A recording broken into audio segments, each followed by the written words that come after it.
Important to me. These programs also have some connections to sponsorships and companies that will be willing to work with you and things like that. So we'll see, though. We'll talk about it. Maybe later, Miguel, if you have some time, maybe we can have a phone call.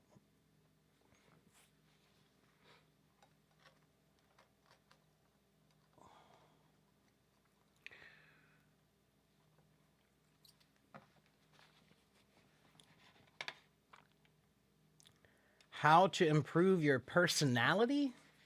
Why do you need to improve your personality? What's wrong with your personality?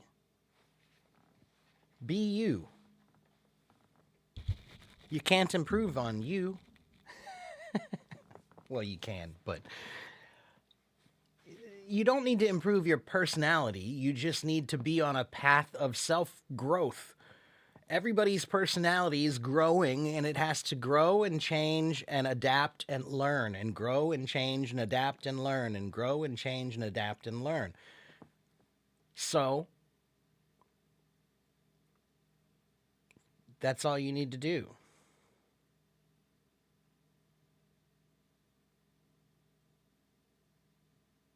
Okay, Sachin. Hello, Sachin. Are you new here today?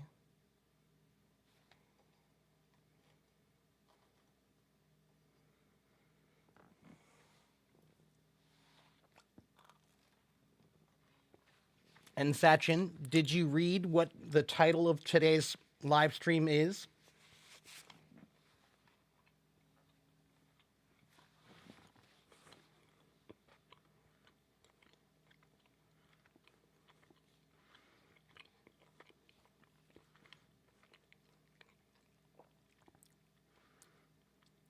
I'm teaching pronunciation today, everybody. That's the topic today. Okay?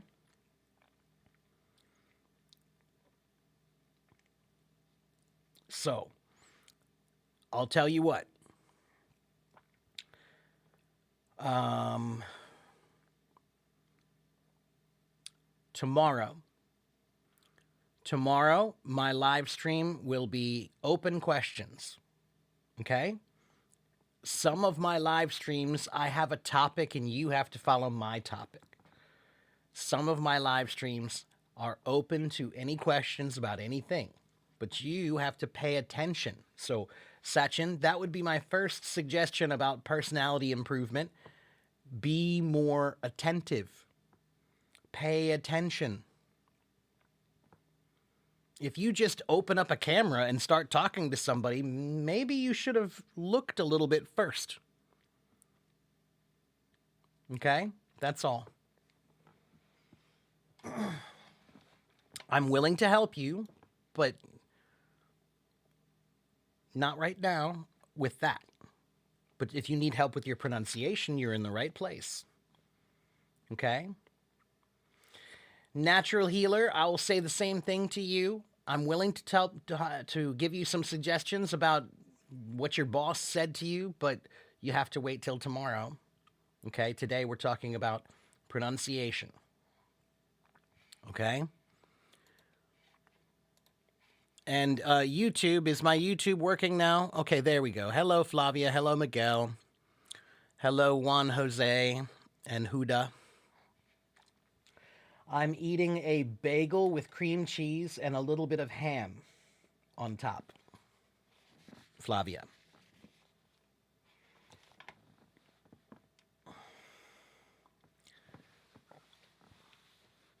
Ali, I'll check my messages later, okay?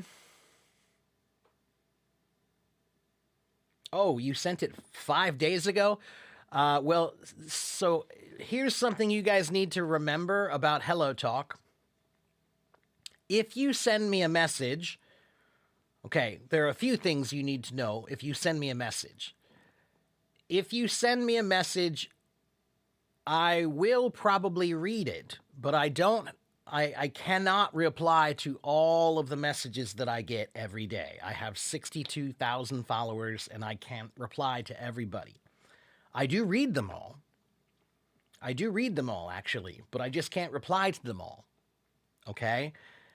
And here's the second part that's actually tricky. Some apps, when you use the app, if you're on your phone, you see the messages, and if you go to another phone or another device, all those messages transfer to the other device. HelloTalk doesn't work that way. So, for example, if I open my voice room, when I'm on my voice room, I'm on my computer, and anyone who sends me a message on my voice room on my computer, all those messages do not show up on my phone. So I miss any messages you send to me if it goes to a different device at that time. Okay?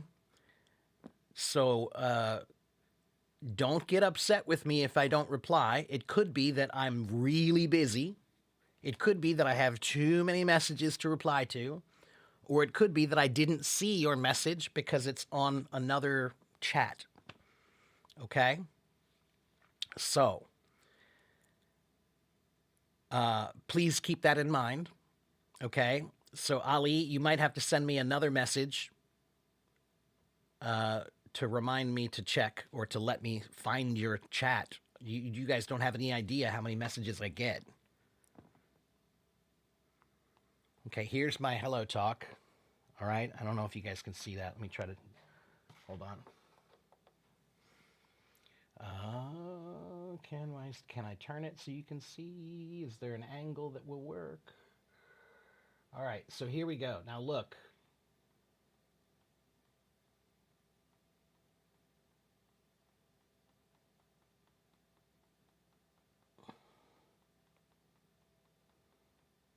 I can keep going. These are the messages I get. Okay.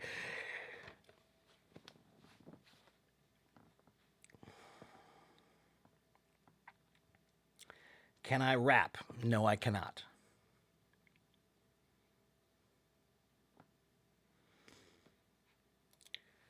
If you have a word you want me to pronounce, yes, today is a good day for that. Yeah, any pronunciation questions or anything you want to know about pronunciation, if you have words that you want to ask me to say properly, fine. Now is the good time for that. Okay?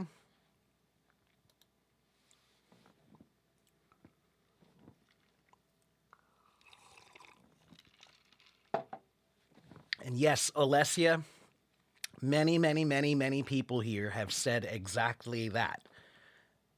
I think, well, let me ask a question in the chat. How many people who have been watching me for a while think that their listening has improved since they started watching me? If you think your listening has improved since you started watching me, say my listening has improved or it helped me or something, okay? Tell Alessia whether or not it works or not. Okay? Elof says me. Another Elof says me. That's double Elof. Ali, yeah. Mr. 74, yeah. Atefe, yeah. Okay, so there you go. If you continue to listen to my streams, then yeah, your listening will improve for sure. Okay? You're welcome. All right. Be patient. Be patient. I have to get to the comments here. Okay. Hello, Lao Tzu. In Spain, I think. Hola. I have 4 additional subscribers, including your grandson. Well, thank you for that, Johnny. Thank you very much. I appreciate that. See, that's nice to hear. That's nice to hear that Johnny likes what I'm doing, and he thinks I'm good, and he wants to support me in any way he can, even if he can't, buy a, lesson or whatever. He can tell people, and that's all I want. I just want people to try to help me to promote. That's all. So thank you, Johnny. Hello, Shima. Hello, Kate.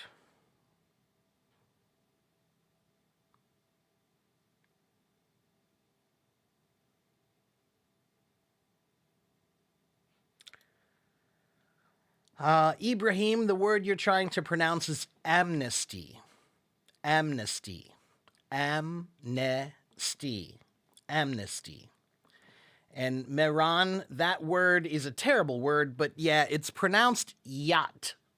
Just ignore the CH. Don't just pretend there is no CH in that word. Yacht. Yacht. Yacht. Okay? It sounds really more like YOT. Yacht. Okay? Parallel. Elaf. Parallel. Parallel. Parallel. That one might be a little tricky for you because sometimes some Arabic people, Arab speaking people. I'm not quite awake yet. Sorry, guys.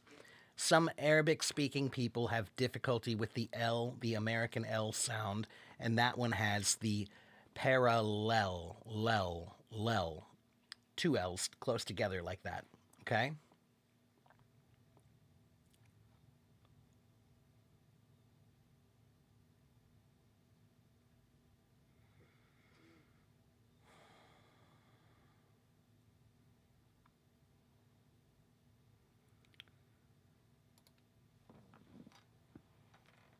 Elizabeth, if you have questions about some words that sound similar, you can ask me and I will pronounce them for you.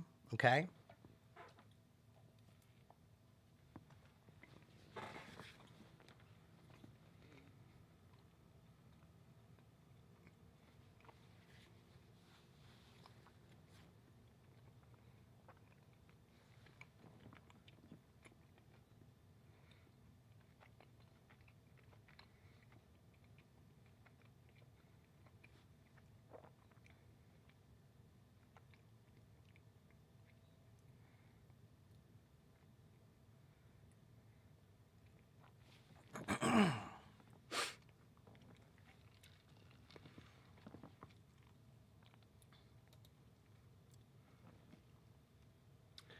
Uh, Let me check something.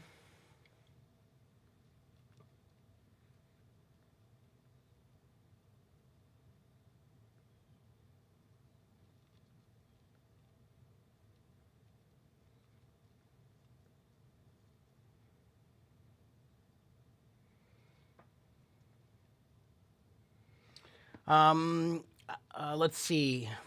Elaf, I think the second word you want me to do is kinesthetic. Kinesthetic. Or kinesthesis might be another variation of that word, right? But the first word you write, andatory, that's not a word that I looked it up in my dictionary. That's not a word. It's not in my etymology dictionary. It's not in my dictionary.com app. So where did you see andatory?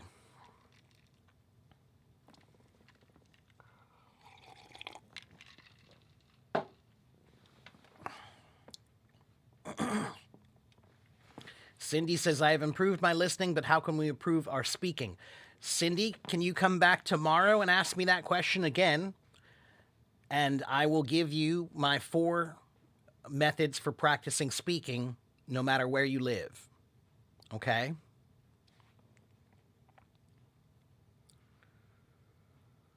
Ali, I'm starting now with my topic of pronunciation now. So pronunciation questions only now, okay?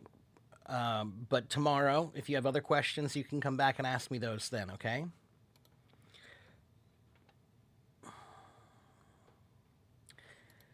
Atefe wants to know that word is also kind of funny. It looks like it really should be badminton. Badminton, but that's not the way most people say it. Most people say badminton. That it sounds more like mitten, not minton. Okay, I have never actually heard anyone pronounce it with the N clearly. Okay, the middle N, I should say, clearly. So, as a matter of fact, That's I want to look and see where does that word come from.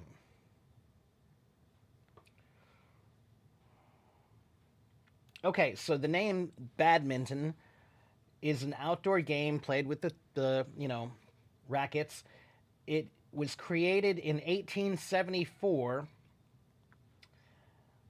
There was a house, an estate in Gloucestershire. In It was the estate of the Duke of Beaufort, and the house was called Badminton House. Um,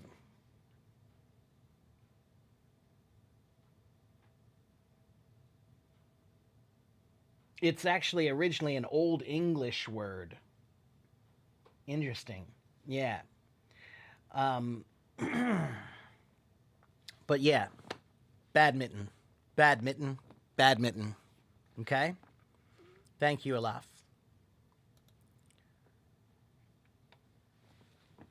Olesia, if you're translating into Russian and partially not, that's okay. Somewhat expected in any language, right? But again, the more you listen, the easier it should get. All right. And I do my best to try to make every word that I say pretty clear, and I don't speak too fast. So your listening really should improve. Okay.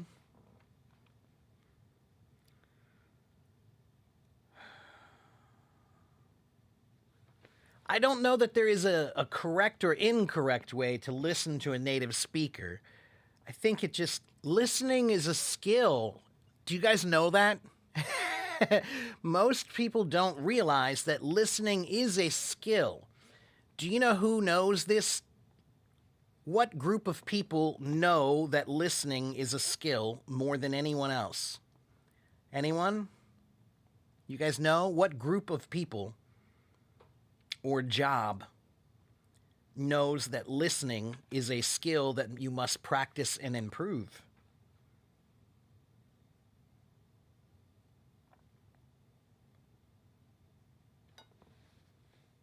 Doctors, kind of.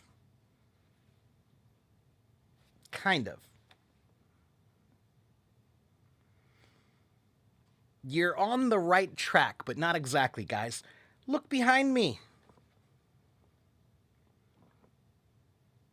Psychologist, too. My father is a psychologist. And yes, he's a very good listener. But yeah, guys, musicians. Musicians. To be a musician, my job begins with my ears. My job begins with my ears. Okay? Conductor falls within musician. All right? So musicians understand that listening is a skill that you have to practice and learn how to improve, and it grows, and your ability will improve with time and practice. But most people think listening is just a passive skill that you can't really improve, that it just happens. No, it's just like anything else. You need to practice it to improve it. Okay? Okay. Um,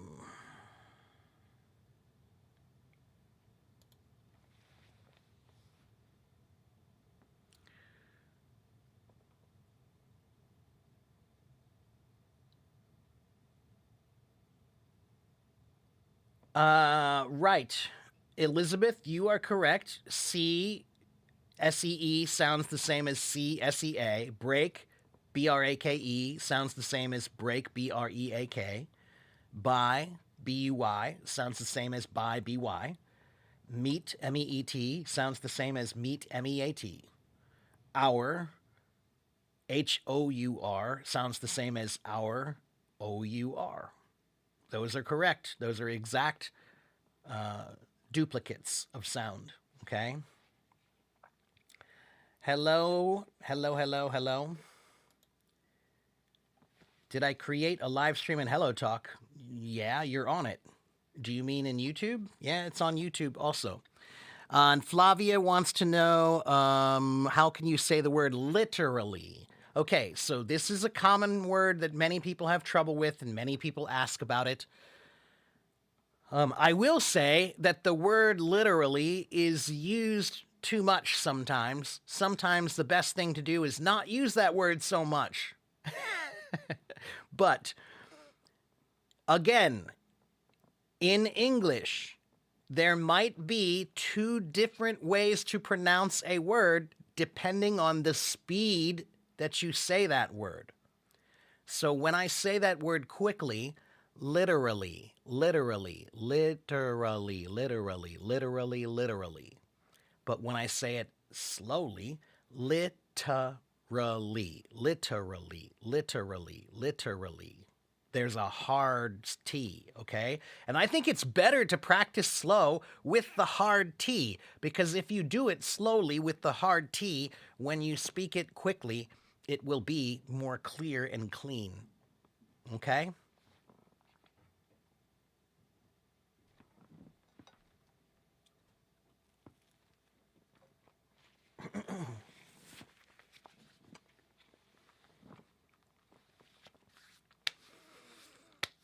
Okay. Hi.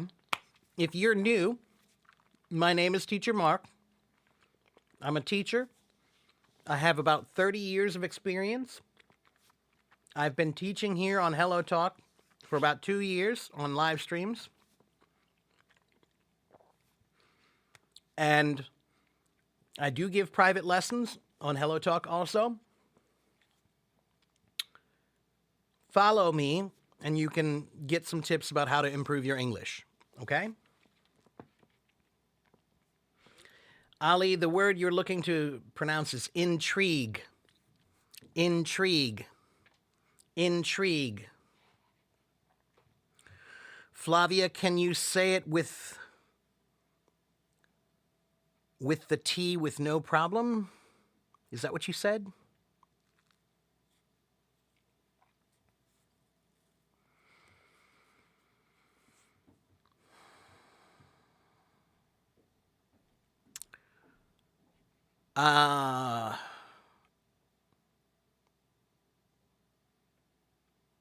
Flavia, I'm not sure what you mean. Can you say it with the T with no problem? I think I know what you mean. Yeah, you can, literally. Yeah. Okay, guys. Sometimes you might be too worried about your pronunciation. Sometimes. If you say literally and it's a little bit overpronounced, so what? No, doesn't make a difference.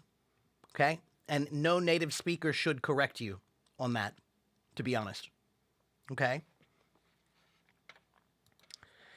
But you thought English natives don't pronounce the T? Well, you thought wrong. Atefe. Many native speakers don't speak very clearly because they're not trying to speak very clearly. They're just speaking. Okay?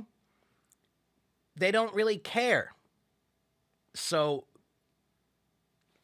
this is the reason why, again, you need to think about learning a language is like learning a musical instrument. Why are you listening to people who play the instrument poorly? Don't listen to people who play the instrument poorly. Listen to people who play the instrument well. Okay? So, if you hear a bunch of people and they're natives and they say it that way, does that mean it's correct? No. No. Proper language is proper language. Common language is common language. They are not necessarily the same. And I would probably say at least 75% of native speakers are not as clear as they could be. Okay? Why? Because again, they don't need to be. They're not trying to be. They don't care. And maybe they're even lazy. Okay? If you want to hear someone who speaks well, then you need to find someone who speaks well. Don't just lift up a rock and look and see, oh, this guy, he speaks English. Let me listen to him. Just because you lifted up a rock and found a native speaker doesn't mean it's a good one. Okay?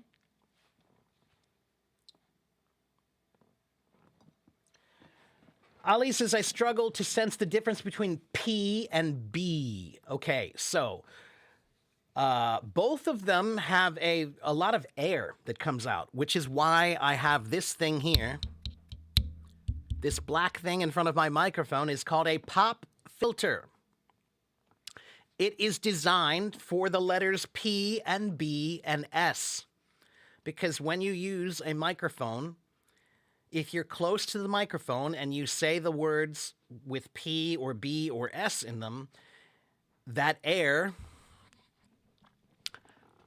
pop, pop, pop, butter, butter, butter,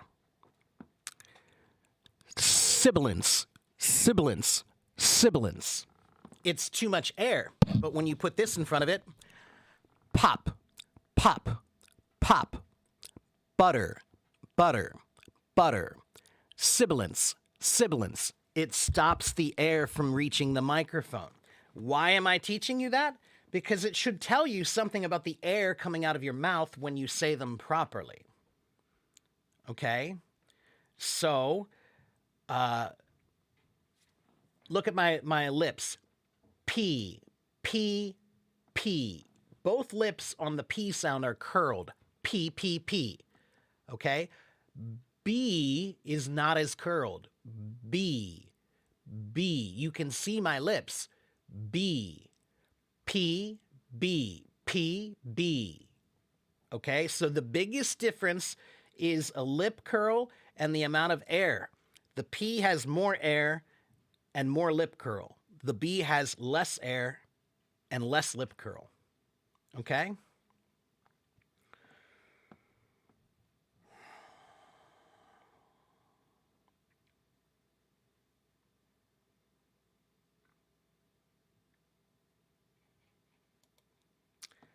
Tree, I'm doing okay. I didn't sleep very well last night. I'm a bit tired today, but I'm used to it. Thank you, Alessia. Search, welcome. I'm glad you're a new member. Hit the follow button. I'm here Monday, Tuesday, Wednesday, Thursday, Friday to teach. Okay, but I have plans when I teach. Okay, I'm an actual teacher, not just some guy who turned on the camera. So you have to kind of follow the teacher's plans, right? In a classroom, you always have to follow what the teacher wants. You don't just show up in a classroom and say, I want to learn this today. Can we learn that? No, that's not how it works. Okay? Why do I look anxious? No, I think I'm just tired. Didn't sleep well, that's all.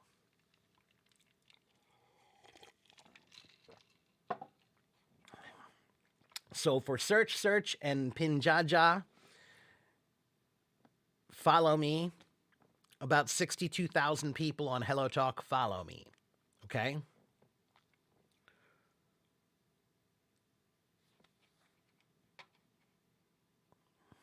For learning English. That's the point. Okay? So once again, though, everybody, listen to me once again. Join my live stream tomorrow if you have questions that are not about pronunciation. Today, I'm only talking about pronunciation. That's why it says Teacher Mark's English Pronunciation Workshop. Do you see? Okay, that's the name of this class, so that's what we're doing here today. If you have other questions, I will answer them, but not today. Come back tomorrow. Okay? Hello, DK. And DK, I do want to get you on the stage because I know you wanted to, and I think you didn't have time to before. So I'm going to answer these questions and get you on the stage here, okay? I usually start my live streams at 9 a.m. or 9:30 a.m. around that time. Today I started at 9:30 a.m. New York City time. Okay? New York City time. DK, the word you want is senility. Senility. Okay? How do you pronounce trip over? Trip over, trip over, trip over, or trip over.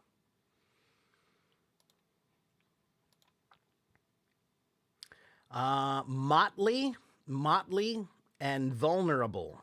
Motley and vulnerable. Motley Crue. Okay, but actually, let me check something. Yeah, but you spelled it wrong. It should be Motley, not Motley. Motley.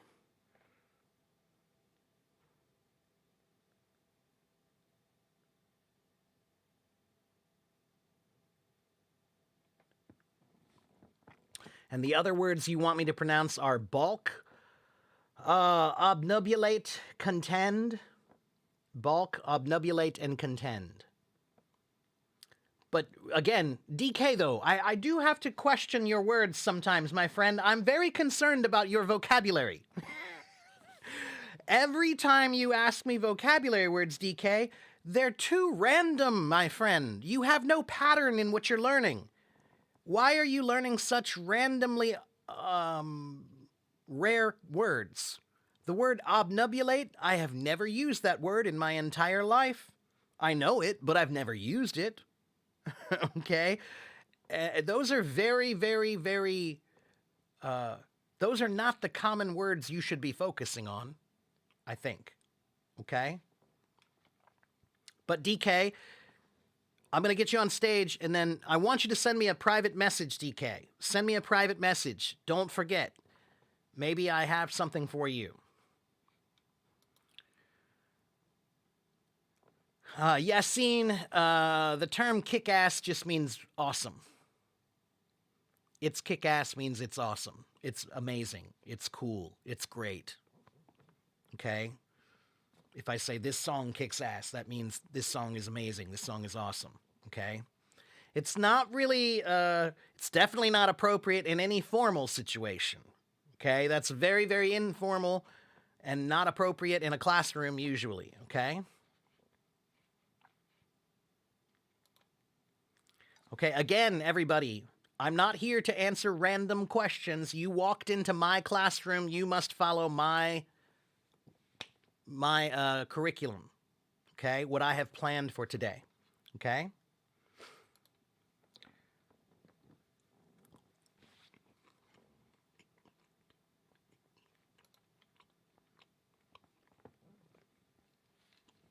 Tree, the letter R in American English is almost the same as the number 2 in Chinese. So, E-R, E-R, R, car, R, car. 这是差不多。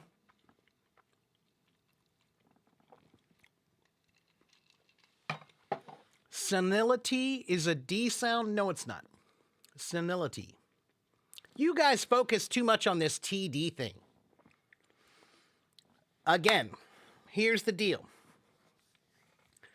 I don't care what any book says, they're wrong. Okay? In English, some words that have a T in them, most of them really, when you say it slowly, you pronounce it with a stronger T. When you say it quickly, that T becomes a soft D. But don't worry about it because, quite honestly, it does not matter. It doesn't matter. Okay? Because there's another thing about English that they also did not tell you. Sometimes the pronunciation of a word will change based on your emotions. So, If I say the senility of this is, I'm trying to be very, very clear, which means maybe I'm a little bit upset. And when we're more upset, we overpronounce the words. So, senility, senility, senility, senility, senility, senility. Both are correct, and it doesn't matter, and no one is going to be confused either way. So it's a waste of time to concentrate on that. So stop worrying about the T's and D's as much as you do. It's not as important as you think it is. Both are fine. Okay? I promise. Availability. Availability. Availability. Ashraf, the words won't, and walk, walk, walk. I'm going for a walk. Okay?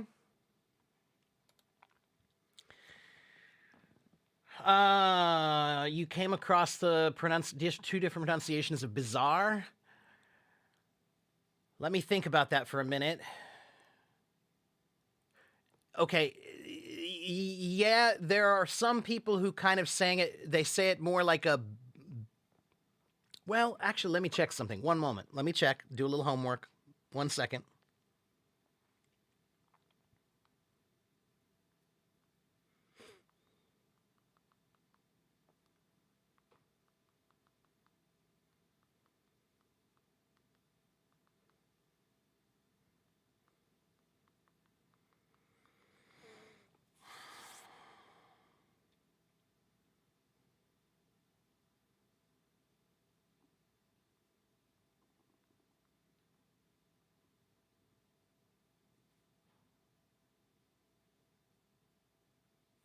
Yeah, okay. Now, it could be that there might be a British way of saying it that I'm not aware of, but I think you should just stick with bizarre or maybe bizarre. But honestly, I think bizarre sounds weird, and that's actually the way they have it here. But no, I have always said this is very bizarre. That's bizarre, okay? And when I do my homework and I look at the word,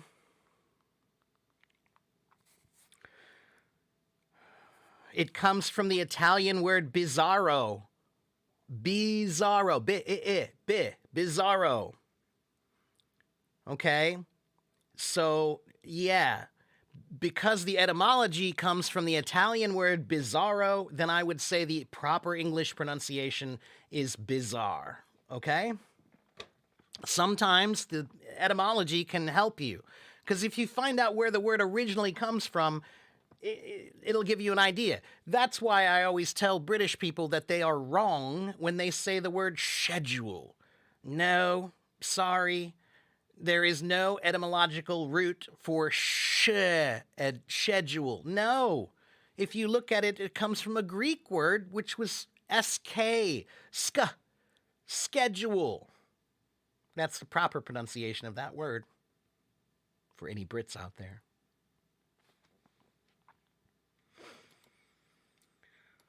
Bukachi tree. Yeah, Fernanda, the sound of B in the word doubt and debt, there is no B. It's silent. So, doubt, debt, debt.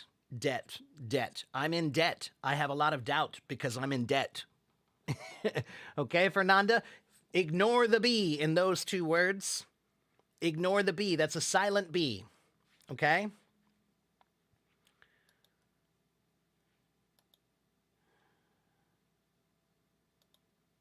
Hello, Huang Kekai.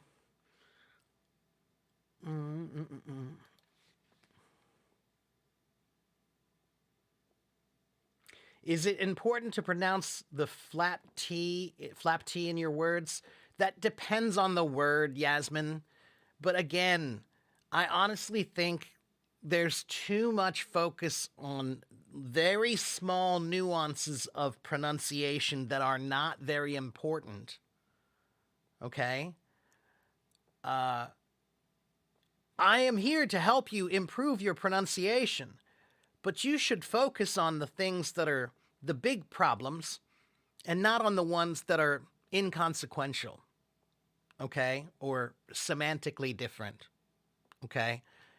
Really, there are some words that it is a language. It is a language, people, and language is music. So that means that if I play this piece of music, even if I read the music exactly as it was written, I'm still going to play it slightly differently than the other guy does because I'm a different person. Right? And we interpret music differently because it's an emotional thing and it's personal. Right? Language is the same.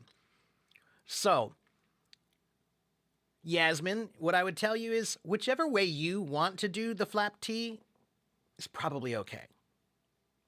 It's not going to cause enough problems in your pronunciation that someone's going to say, "What did you say? I don't know that word."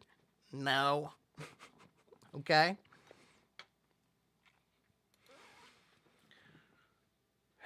20.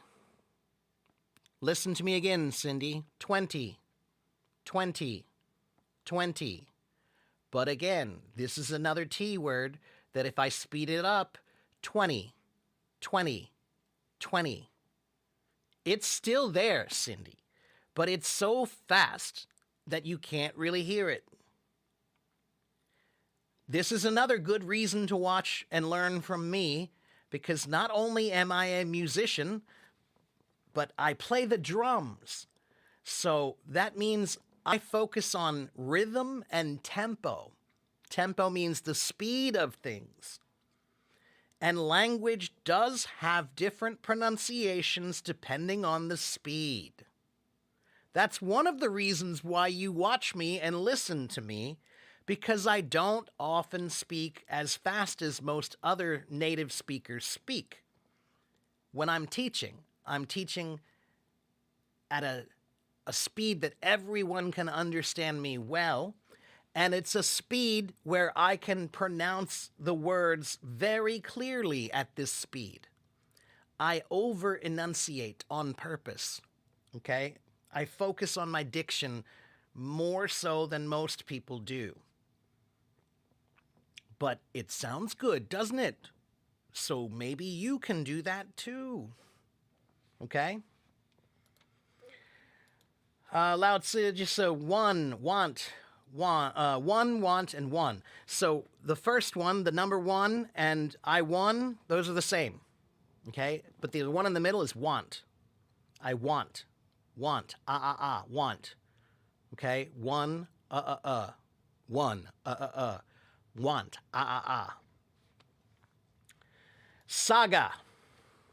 Saga. A saga means like a long, long story. Okay? Dovetail. And that's why I like etymology too. Entrepreneurship. Entrepreneurship. This is another one that it's good to look at the etymology because that comes from French. Okay, if you see any word that has E, U together, it's probably French. Okay, entrepreneurship. An entrepreneur is a business person. So entrepreneurship basically means your business ability. Okay?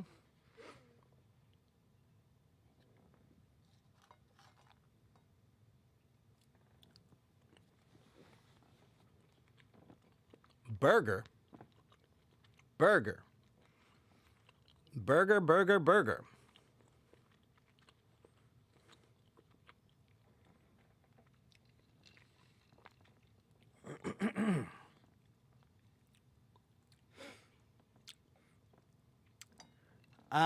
The word you're trying to spell is minutia.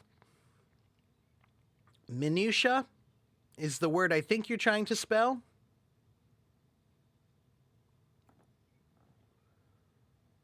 Again, DK, be careful when you're spelling things. That's what is that? No, I don't know what that is, but I don't think you need to know it.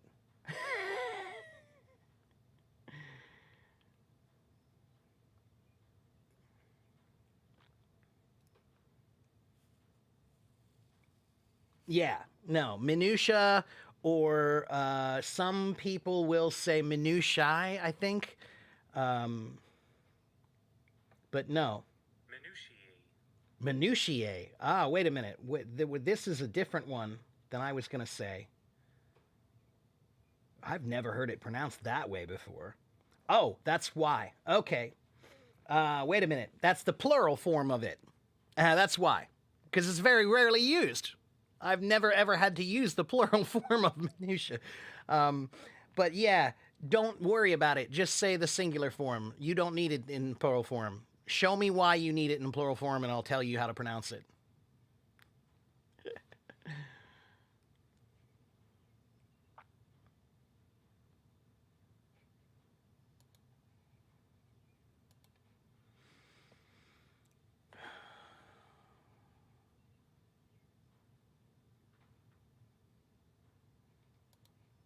It's not a rule, Cindy. No, language, people. There are rules in language, but it is still an art form, not a science. Language is not a science, it's an art. Okay?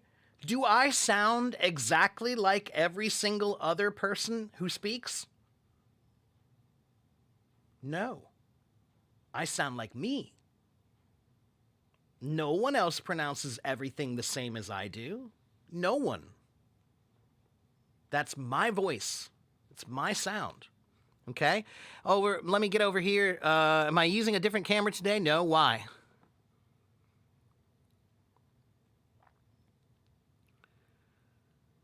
I didn't remove the subtitles. I don't know why you can't see them. That is weird. Oh, wait a minute. Let me check something. That's why. Sorry about that. I had it on the wrong camera setting on my program. Sorry about that, Rapid. Now you should be able to see the subtitles. Sorry about that, guys. I didn't pay attention. Okay? And once again, if you want to, you can join my YouTube channel. And on YouTube, there is no time limit. Okay? Let me get DK up before I forget. DK. Let me talk to DK. So join my YouTube channel. There's no time limit on YouTube. And the quality is better on YouTube. And there are subtitles on YouTube.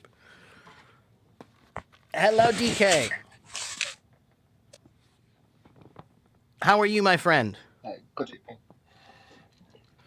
I'm fine. I'm doing well, sir. Good. So I have to Greeting, ask you sir. a question, Good evening. DK, let me ask you. Yeah. Why are you Mm. learning such strange words?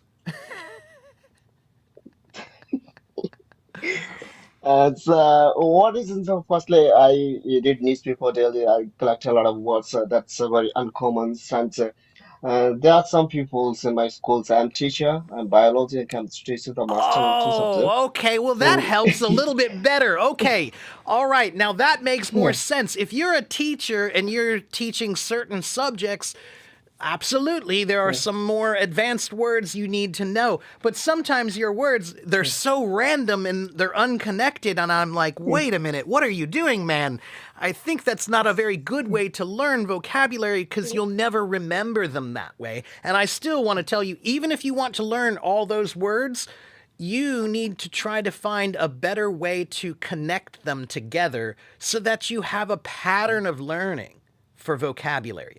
Vocabulary is all about patterns. If you don't have any patterns in your learning of vocabulary, you're never going to remember them. You're just not. But if you learn them in groups, in some kind of groups, and there are many, many different ways of considering how you could group different things, right? What do you teach? What subject do you teach? Biology, Biology. biology and So chemistry. so then biology and chemistry, then this should make sense to you because everything in biology Mm. is broken up into groups, right? You have different species and they're all in groups, right? They don't have Mm. all, they're not just randomly together. They're all grouped in patterns, right? And they do that Mm. because of the because they're related. Yeah. So that's all I'm Because suggesting. Go ahead. sometimes I meet some peoples, they also randomly use uncommon word and get the correct meaning of the sentence. So I collect the uncommon word in my diary. This is my diary, and I Ah, collect a okay. lot of words and use the sentence. Okay. Suppose actually, if you use a new word to me, I toppled, so I couldn't catch up what the meaning. So I put up these words in this Okay. diary and Okay. try to use the sentence. Okay, so this is good. I like the fact that you have a diary, a vocabulary diary, Mm, but you need a step mm, two to your vocabulary diary. After you write them mm. down and you just have random words, then you need another chapter, another section of the book where you can try to organize them into some groups that are related in some way. And then Mm, that way, when you're mm, reading them, maybe you can do it as simply as nouns. Start with nouns, and then break those down into nouns about this, nouns about that, nouns about, right? Again, think of it like a biologist.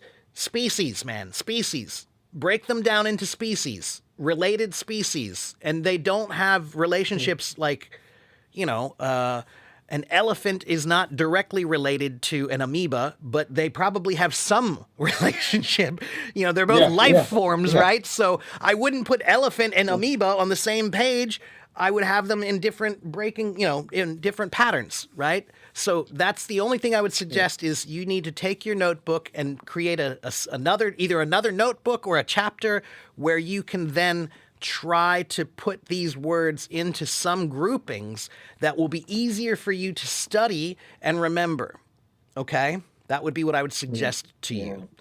But make sure you send me a private message because Mm, I have a couple books that I think will be very useful for you. If you're a biology teacher and chemistry yeah, teacher, then I think I have some books yeah, that yeah, might be useful to you. Okay? yeah. So So, send me a there is a message. problem with me. Yeah, yes, sir. Okay, I'll message you.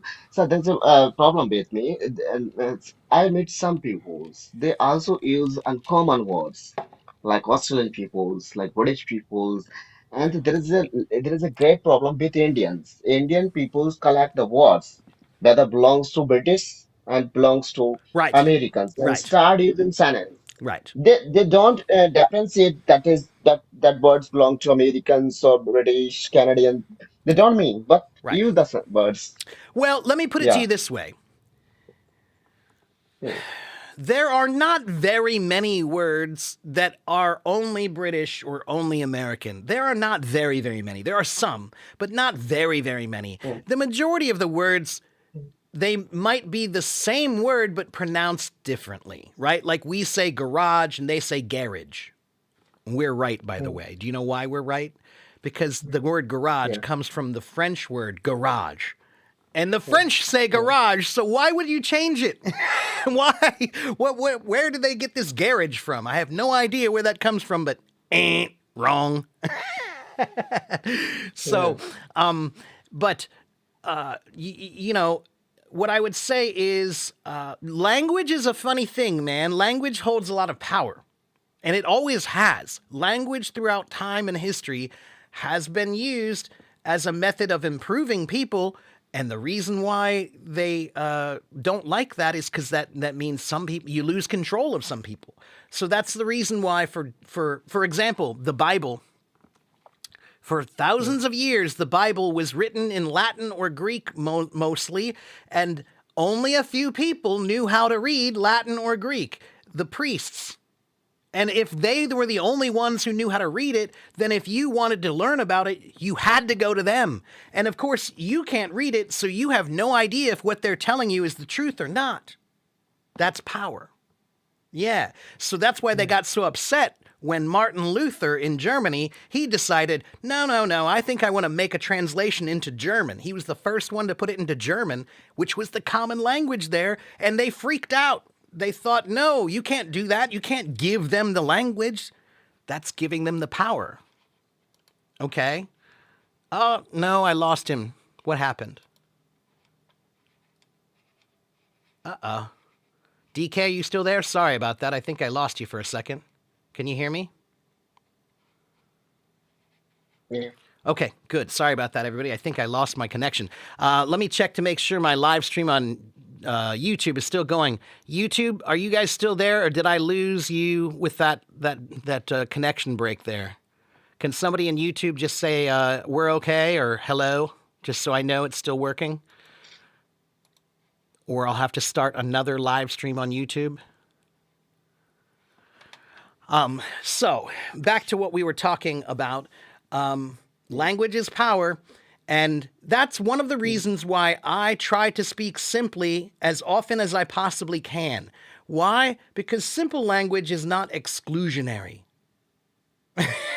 Yeah, But when you walk into the room and you meet someone and they're speaking in a way that, okay, yeah, you're using words that are proper. They're, it's not like you're improperly using the words, but especially as a teacher, any teacher who yeah, uses language that's not in its simplest form, I question them, because teaching is about transmission of information.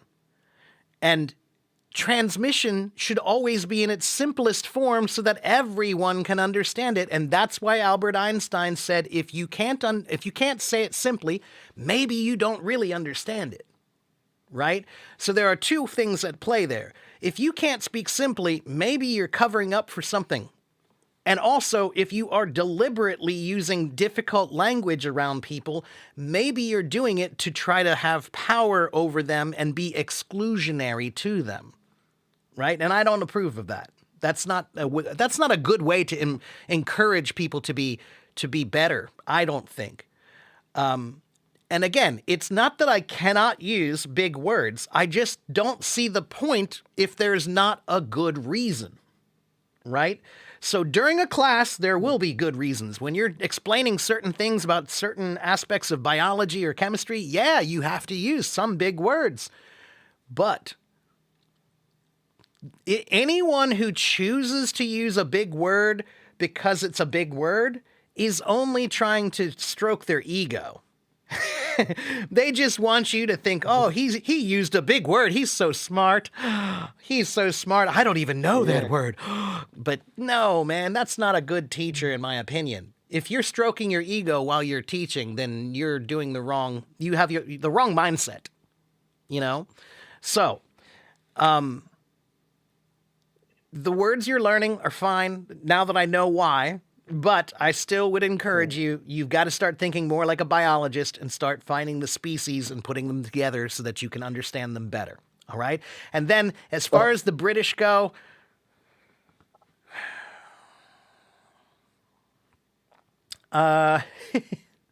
like there's another word, aluminum. In American English, we say aluminum, but they spell it differently yeah, and pronounce it differently in British English, aluminium, right? yeah. Now, how do I know Aluminium. this? Because I did live in Taiwan for 4 years. One of my good friends was South African. He had, South Africans, again, like Indian, where they were colonized. So they have the English comes from there. So they use British style English, right? And we used to argue about it all the Yeah, time. yeah, But, yeah, man, language should be something that gives people power, not something that takes power away. And when you use big words for no good reason, that's what you're doing.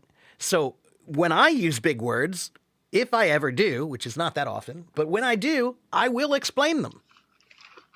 I will yeah, explain them. I will say, if you don't know what this word is, it means this, because I don't want to exclude anyone. So there might be some people who don't know that word in my classroom, and why would I want to exclude them from the conversation by using a word they don't know?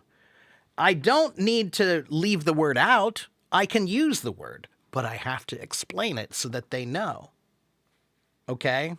So just try What's to remember that. what about the people's use some advanced word like happy to aesthetic and uh, rich, affluent, big, large scales, nice, gracious, rich, affluent, Okay, good, affluent. exceptional. Okay, some of those words are not that big. Affluent is just another way to say rich.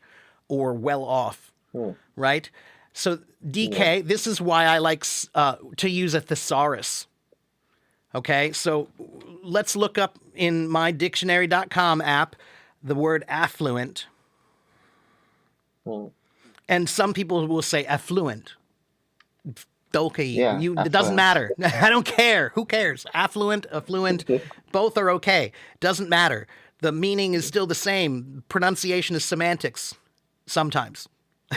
How's this dictionary, son? Okay, that's good. Oxford. That's good, but dictionary.com, I'm telling you, get it on your Yeah. phone and use it. It's free, and it also has a thesaurus.com. That's what I'm looking at now. So the word affluent could be moneyed, prosperous, rich, upscale, well off, well to do, Mm, mm, opulent, upper class. Those are all words that are related to affluent. All right? And yeah. Yeah. that would be what I would suggest you should do from now on. Instead of asking me, you can still ask me, but get this app for a thesaurus. Not the dictionary. You've got a dictionary. That's fine if you want to use that dictionary.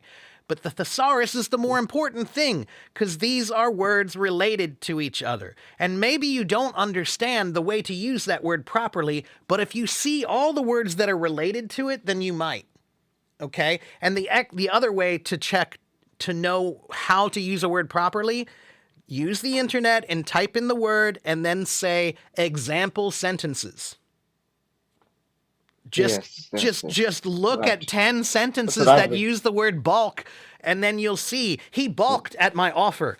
That means that he was like, "No, that's too low. I can't accept that offer. I balk at it." Okay? So, if you search Yeah. for the word and then search for example sentences, then you will find the proper ways to use it. And I started doing that when I was a kid. I would just ask my parents, like, what's this mean? And they would tell me the meaning, but then my parents would usually use it in a sentence, like I just did. He balked at my offer. You know, then you see, oh, now I see what that means. I think I understand now. Okay. So a Yeah. thesaurus and example sentences will Yeah. really start to help you to understand what the word means and how to use it properly. As far as the pronunciation goes between British English and American English, I don't care which one you choose. It doesn't matter to me. That's the only reason why I give the Brits a little bit of guff. because Yes. because Sir, the I Brits are feel. always saying the King's English is the only English, and they're always saying Mm, that Americans are wrong and this and that. So I'm sorry, but there are more than a few occasions when the Brits are not correct in the way they pronounce things, and I don't like it when people mm, say that this is the only way. No, it's like music. You can like rock music and you can like jazz music, but they don't. One is not better than the other. Okay? So British pronunciation and mm. American pronunciation, they're just different styles of music. Okay? Sir, I'm able to understand easily, but when I talk to British people, I suppose I'm unable to understand them well. It's because the pronunciation is very fast. Yeah. Much contractions is used while pronunciation. Right. One person say me, my dog's it. I couldn't catch up. What is saying? Dog's it. But Yeah. people say, American people say dogs it. They say dogs eat the bones every day. I couldn't catch up Well, but easily, sir. again though, please remember what I said. It's hard to make a a broad generalization like that about 263 million people, not or however many it is, 320 maybe now. I can't remember how many millions we are, but it doesn't matter. The point is, there are many people in the United States who do not pronounce things as well as they could for a variety of reasons. They didn't have the proper education. They don't care. They're lazy. They never learned properly. They were surrounded by people who spoke it in that way. Um, it sometimes it almost becomes dialectical in some cases. Like Ebonics. Ebonics is a form Mm, of speech in the African American community. It's not necessarily wrong. There's nothing wrong with it. It's a dialect. They know what they're saying and they know what it means and how it should sound for them. But there's something called code switching. Do you know what code switching is? No. Code switching is a psychological term.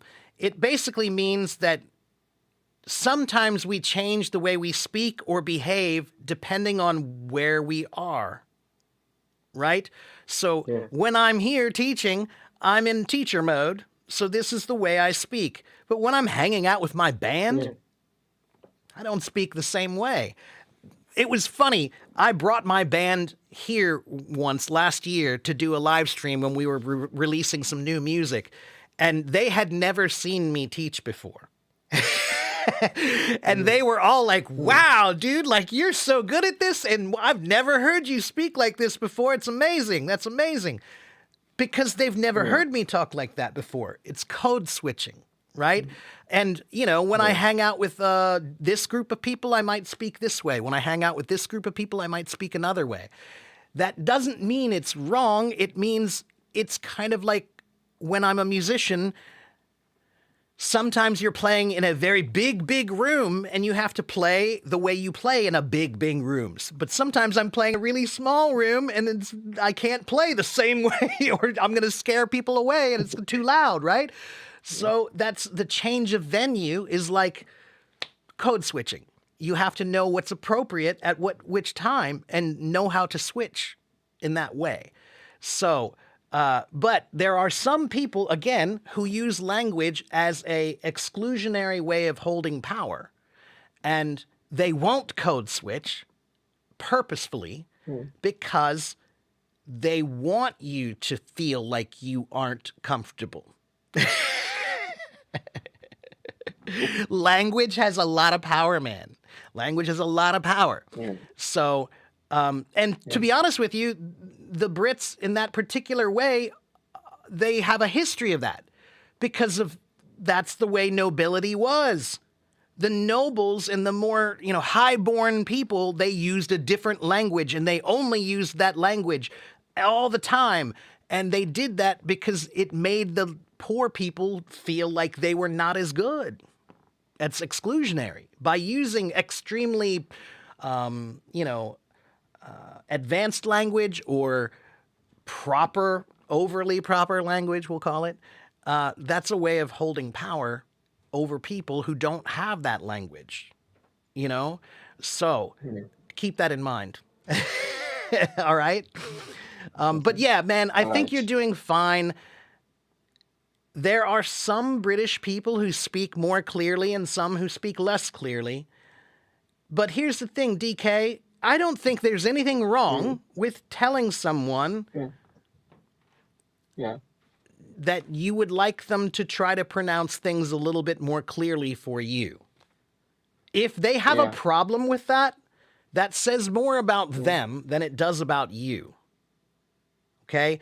If especially if it's a teacher. If it's a teacher or a colleague who you're working with, you should be able to tell them, I'm still working on my English and I'm working very hard, but it would benefit me greatly if when we speak, you could try to enunciate a little bit more clearly for me, only because it's my fault.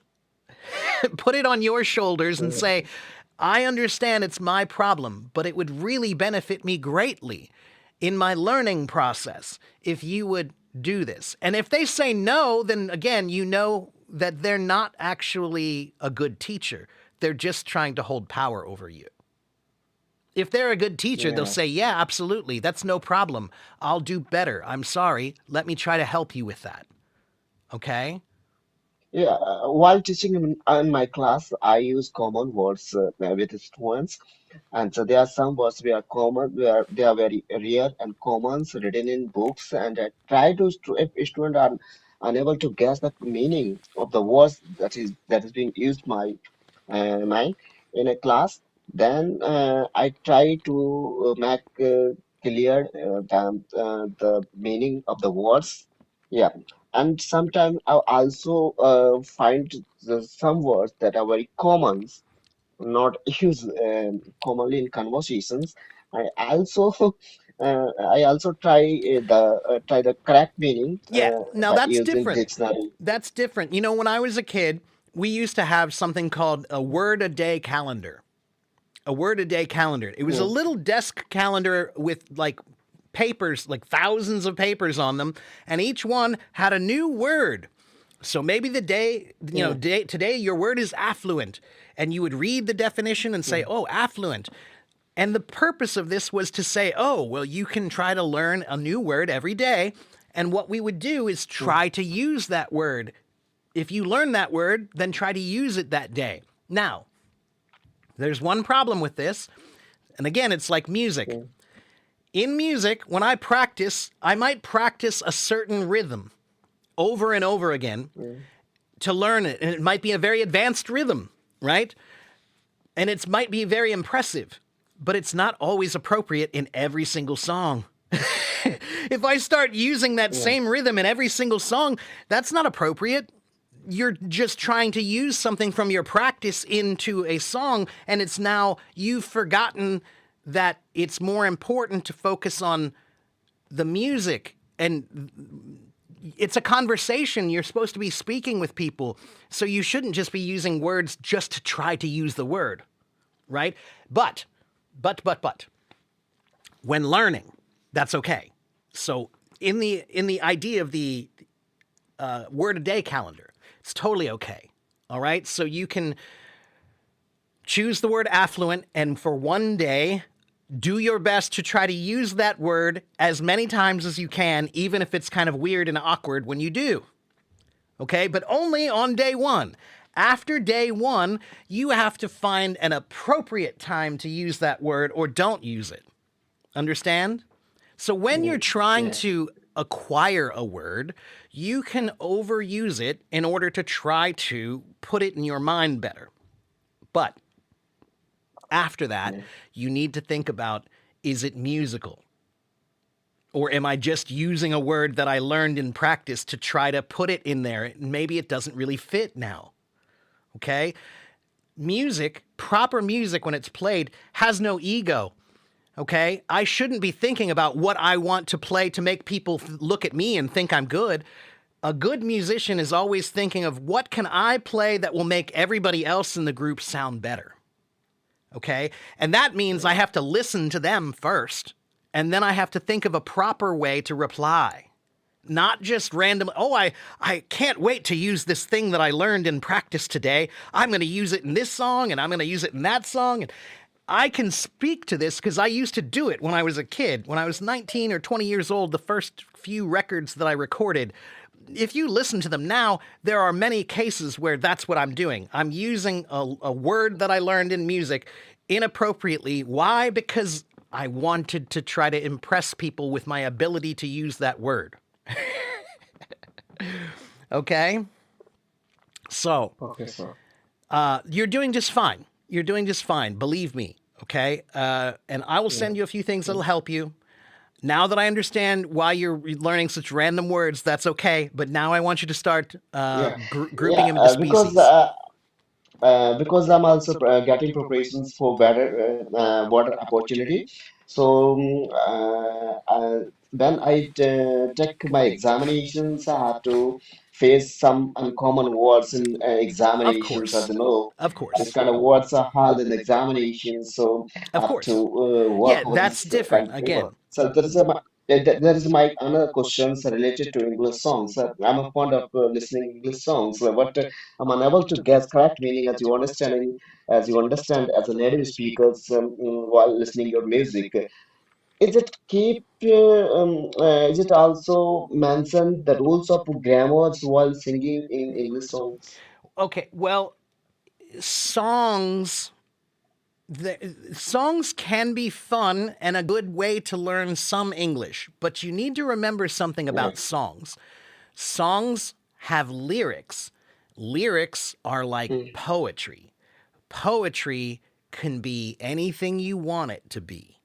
So that means the yeah. meanings don't have to be, they're more metaphorical. They might be more nebulous, meaning not as clear, right?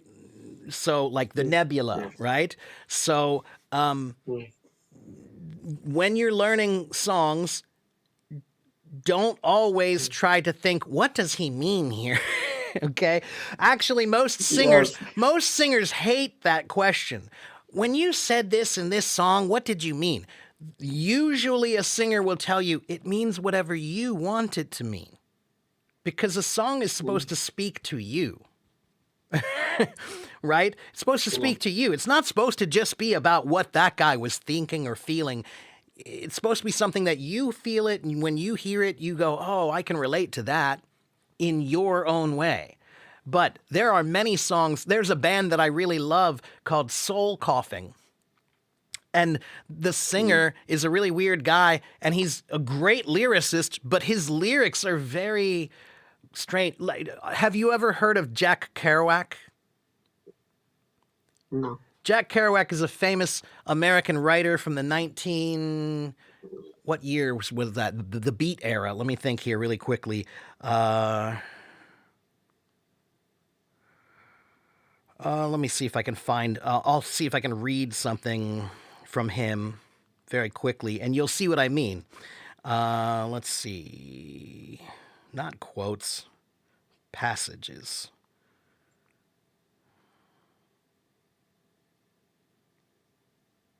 Okay, let's try this one.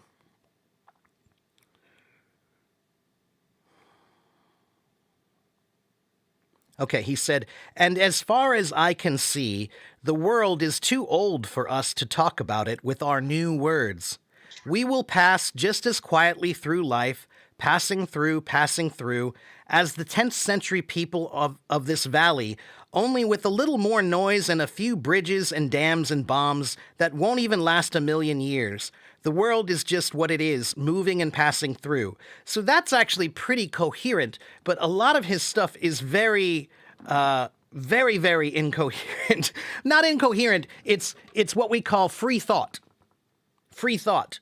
So it means maybe I used to like to write like this. Sometimes I would go to a bookstore, that was my favorite bookstore, coffee shop bookstore, and I would just write random things that popped into my mind. I would write sentences like, the air felt cold on my neck, trumpet sound through the window, birds landing. They're random, but they're feelings. They're just moments that happen. And if you read them and say, what does that mean? It doesn't mean anything. It's poetry. Poetry has no rules. There is no rules in poetry. It's art. So songs are like poetry. They're like art. And, there's another phrase that I love to say, jazz music. Jazz music, I love jazz music. It's one of my favorite kinds of music. But sometimes people ask, well, why did he do that? And why do they play like that? And some people like to analyze it and talk about, well, they do it because of this, and they do it because of this, and he was thinking this, and he was thinking that. But there's a really great quote that I love about this. Talking about jazz is like dancing about architecture. When you see a Yes. building, do you think, oh, I should dance? That building makes me want to dance like this. No, man, you just should appreciate it and just look. Jazz is not necessarily meant to be analyzed. It's not meant to be understood. It's meant to be felt. Okay? So poetry and words and music like that, that's art. So there are some songs that are a little bit easier to see the direct meaning and know probably he meant this. But when you're listening to music, it's interpretive, personally. So he had his own idea of what it means. You can have your own idea of what it means. Okay? And you Yes. don't put it into a jail like that. Words shouldn't be put into a prison like that when they're art. You know? Okay, don't define it Yeah. for someone else. It's just like when you go to the museum. If you see a painting and you look at it, it makes you feel this, but it makes the person next to you feel that. Different. Not everyone Yes. feels the same thing about art. That's what's beautiful about it. Okay? Yes. So, you're doing fine. Just keep going, man. You're all Mm. right. Okay, sir. All right. Okay, sir. I'll send you message. Sir. I'll send you message Yeah, and make sure you send me I'll a start message. that to suggest me. Yeah, and Yeah. I'll help you out with something then, okay? So thank you for coming on my stage, Okay. and thank you for following and watching, man. I Uh, know I give you a hard time sometimes because I'm always a little bit like, where's he coming off with these words from? But it's okay. Now I yeah. understand better. That's why I wanted to talk to you and see why are you doing this. Okay. But it's okay now. We're good. Okay. So I'll see you next time then, Okay. my friend. Thank you for coming on my stage, okay? Mm. Good night. Good night, sir. Take care, my friend. All right. I'm sorry, everybody. That was a very long conversation, I know, but DK he's been watching me for a while, and he's loyal, and he supports me, and so I wanted to take a moment to try to help him. Okay? Roger says, I also do not advise people to practice English by listening to songs. Yeah, Roger, like I said, it's not that I think it's not valuable. It can be very valuable because at the very least, it's fun. And if it's fun, then there's a greater chance you're going to want to do it, right? So I think there is value in learning English from music, but only if you understand that it's art, not science. It's like poetry, and you shouldn't try to define it like science. Okay? So sometimes words in English or any language are defined and do have more specific purpose and reason to use them. But in music, it's like art. It's not defined. It has no singular definition. It's interpretive. Okay? And also, it can be a little not. Sometimes learning English from songs is not great because there's too much slang. They use a lot of slang or common language, or the pronunciations are maybe different, or maybe because they're singing it, it's different, right? So just keep that in mind. It's not that you can't learn with English songs or songs in general. You can, but you have to keep those important factors in mind. Okay? Okay. I missed a lot of comments. Please let me go back and try to see if I can answer a few questions. Okay? Oh, wow.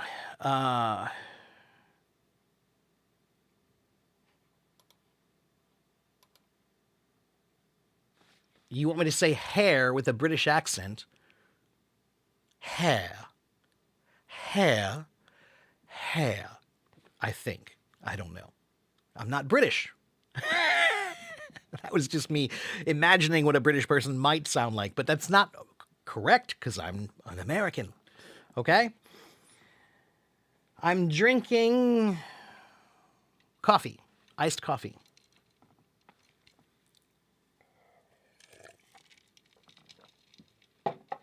Ah, Evan, that word is bizarre. That is a different word. Bizarre means something strange or odd. Bazaar is from an Arabic word, if I remember right, and it means a marketplace. Okay, so the word bizarre, meaning strange, bizarre, that comes from the Italian word bizzarro, or no, what was that word? I forgot. Let me check it one more time. Where did it go? There it is. It comes from the Italian word bizzarro. Yeah, I was right. Okay, yeah. But bazaar, Bazaar, comes from the Persian word bazaar, meaning an Iranian market, right? An old Iranian market, Persian market. Okay? Rushana, you're almost correct. It's not ACIEF, it's AFIEC. If you want to find me on YouTube, AFIEC, AFIEC, AFIEC. Okay? All right. Please be patient, everybody. I'm sorry. Give me a minute to try to catch up. That was a long conversation, and now there are many, many comments that I missed, and I try to answer almost all of them if I can, which is hard. Do I speak Spanish?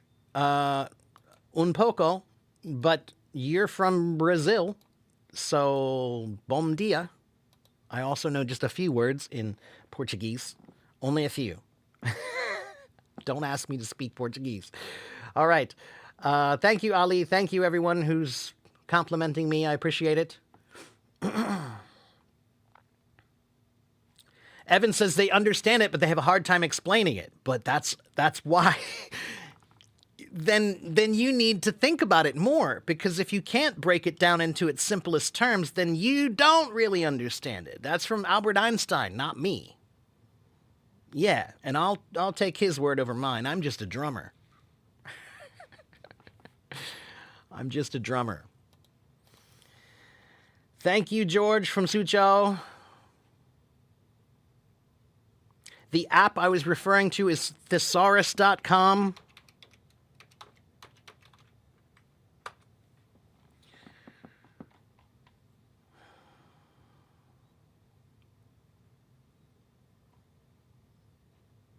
Yeah, what up, homie, for shizzle my nizzle. Right, exactly. Yeah, but I don't do that here, do I, Evan? Yeah. Yeah. So, anyway, and Roger speaks with an Appalachian accent. I'm from Ohio, Roger. There are a few people in the outskirts of my area here in Cincinnati that have an Appalachian accent as well.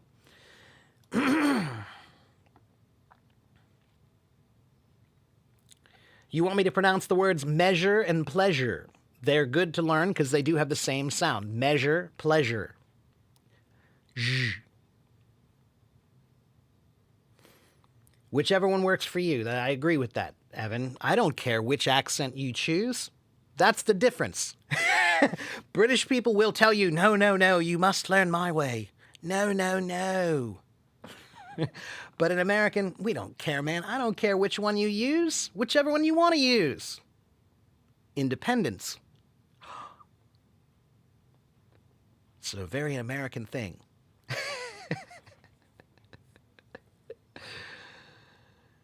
What's the difference between historic and historical?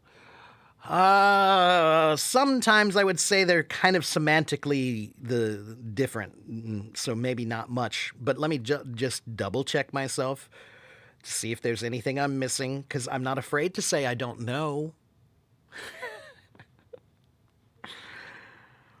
Most of the time I might know, but if I don't know, I'm not afraid to check. That doesn't mean I'm deficient in some way. It means I'm still learning, as everyone should be. So historical is used for general terms describing history, such as the historical record. Okay, but historic is usually reserved for important or famous moments in history. So this moment was a historic moment. Okay, it will now be recorded in the historical record. Okay, so historic means a great or prominent or incredible or important moment. Okay? Oh, thank you, Naj.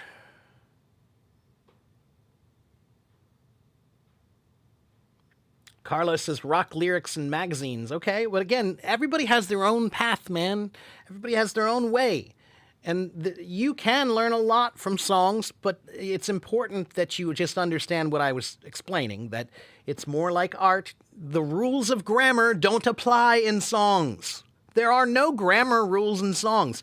When bands write a song, there's no English teacher standing there saying, you can't do that. I'm sorry, but that's not proper grammar. No. Okay? One of the most famous jazz songs of all time.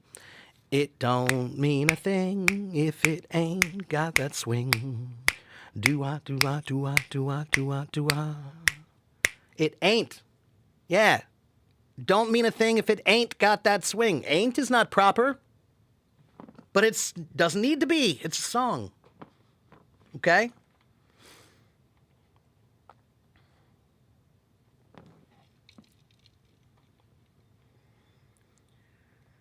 Hello, Radwa. I am an English teacher. I'm teaching English.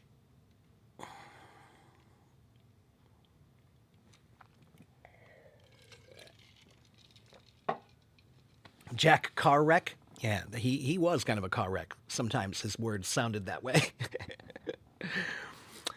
Bilal, I'm sorry you're under the weather, my friend. I hope you feel better soon. Hello, Merve.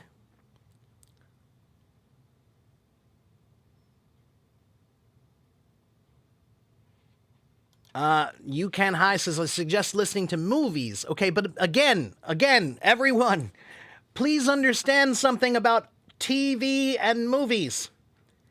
There are no English teachers on the set when they're making the movie saying, no, you can't do that. That's not proper English. So, yes, you can learn a lot from watching TV and movies, but you must remember that is common English. Common English. If you're watching a documentary series, maybe that might be a greater chance that the English is proper and formal. But if you're watching Friends or you're watching the Transformers movie, there are no rules. Nobody cares about the grammar or the proper use of English in any TV show or movie. They don't care. All right? Thank you for listening, Roger. It's always interesting to see a native join my lives. I'm never sure what to think of that. I don't get nervous about anybody else from any other country, but when natives join, then I start to feel a little bit self-conscious, like, I hope I'm doing well. Anyway.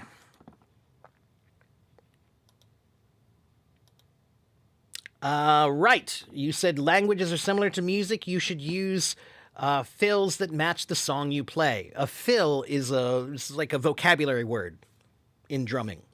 Okay? A fill is like a vocabulary word. And some vocabulary words you should use sometimes and some you should use other times, right? You shouldn't just use any of them anytime, right? Do I think English will evolve more like science or art? It's both. HP, that's the beauty of language. It does straddle both lines of art and science, but I think it's more like an art than a science. Okay? Especially English. Okay? But languages evolve and change over time. So there is an artistic and scientific component to that. Okay?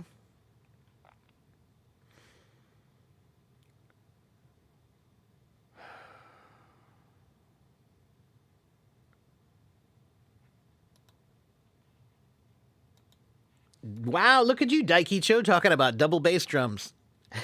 I didn't realize you're a drummer. Yeah, there you go. That's right. Well, that's not always true, though. Daikicho, you should look up a drummer named Louis Bellson. Louis Bellson. I met him once when he was 74. I think he was 74 when I met him.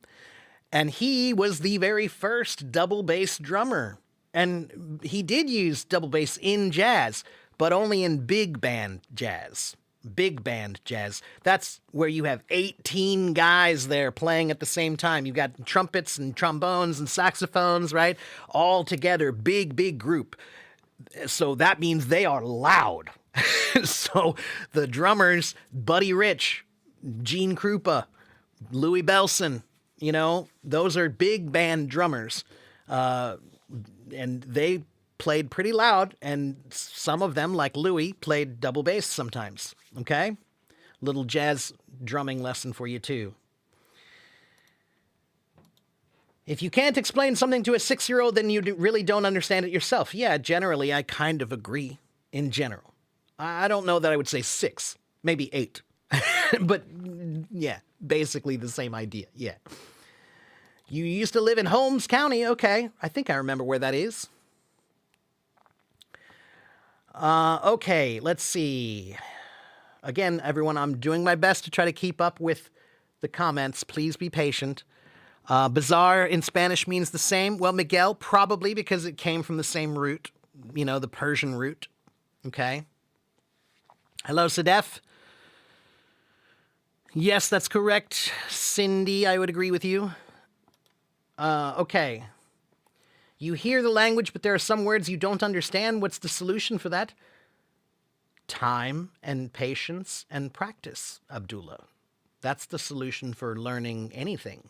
Time and patience and practice. Okay? And persistence. Okay? If you have those qualities, then your language will improve. But Abdullah, of course you don't understand all language, right? I can speak a few words in Arabic, but that doesn't mean I understand them all. It would take me a long time for me to learn all of the vocabulary words of a language, right? Hello, Balombo from Angola. Nice to see you. Thank you for joining. Hossein is talking about American Fiction. I haven't seen it yet, but I really would like to see that movie. You know, to be honest with you, I rarely go see new movies because I'm usually not impressed with the new movies these days. I often watch Turner Classic Movie Channel. I'm getting old, people. I like old movies. New movies just don't hold a candle, which means they're not as good to me. To me. So, yeah. Anyway. Yeah, but American Fiction, I do want to see that one. That does look pretty interesting to me. I've read some about it. I saw some interviews about it. I saw the clips, and it does look pretty interesting to me. And Kevin says, there are no English teachers watching Everyday Conversations either. Yes, that's true. Right. That's why I tell people, you know, is grammar important? If you're taking a test, grammar is important. If you're at work, grammar is important. If you're at school, grammar is important. But if you're not doing those things, not that important. And more to the point, everyone hates grammar. Every sane person hates grammar.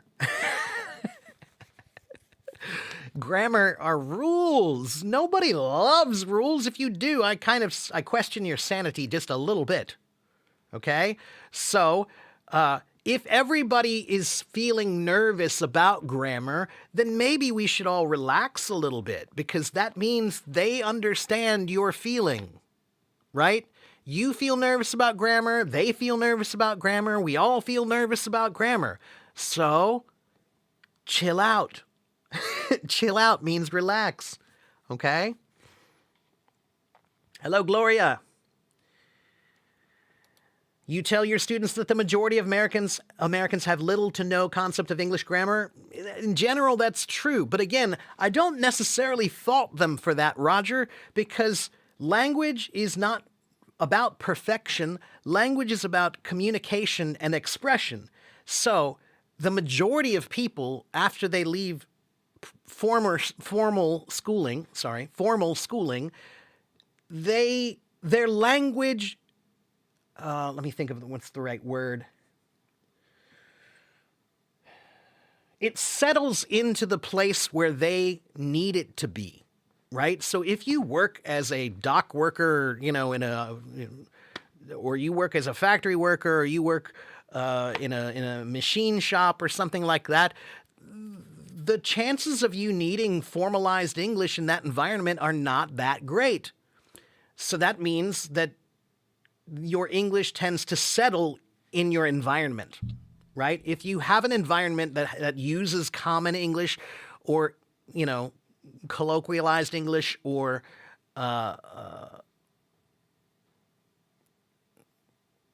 lazy English, let's just call it that, then that's the environment you're in, right? And they only have a problem when they step out of that environment into a different environment where they now need to step up their game, and they can't, right? That's why I was talking about code switching. You know, I think it's good to be able to code switch. And if you can't, then yeah, maybe it might mean that you are losing power that you could gain if you knew how to speak in that environment, right? So if you know how to speak around your buddies at the factory, that's great. But what if you need to talk to the boss, or the owner of the company, or the, you know, CEO or something? If you want him to take you seriously, you probably shouldn't use the same kind of language that you were using on the factory floor, right? But not everyone, you know, people forget that after school is over, after formalized schooling is over. And then they get lazy, and yeah, but unfortunately they just have forgotten that language has power. And if you don't know it, then there is a good chance you're going to be in a situation where someone might use it over you. Okay? Do I think learners should practice speaking in real-life conversations? Of course they should. Online platforms is not the same as, no. HP, when people ask me what's the best way to learn English, the best way to learn anything is every way you possibly can.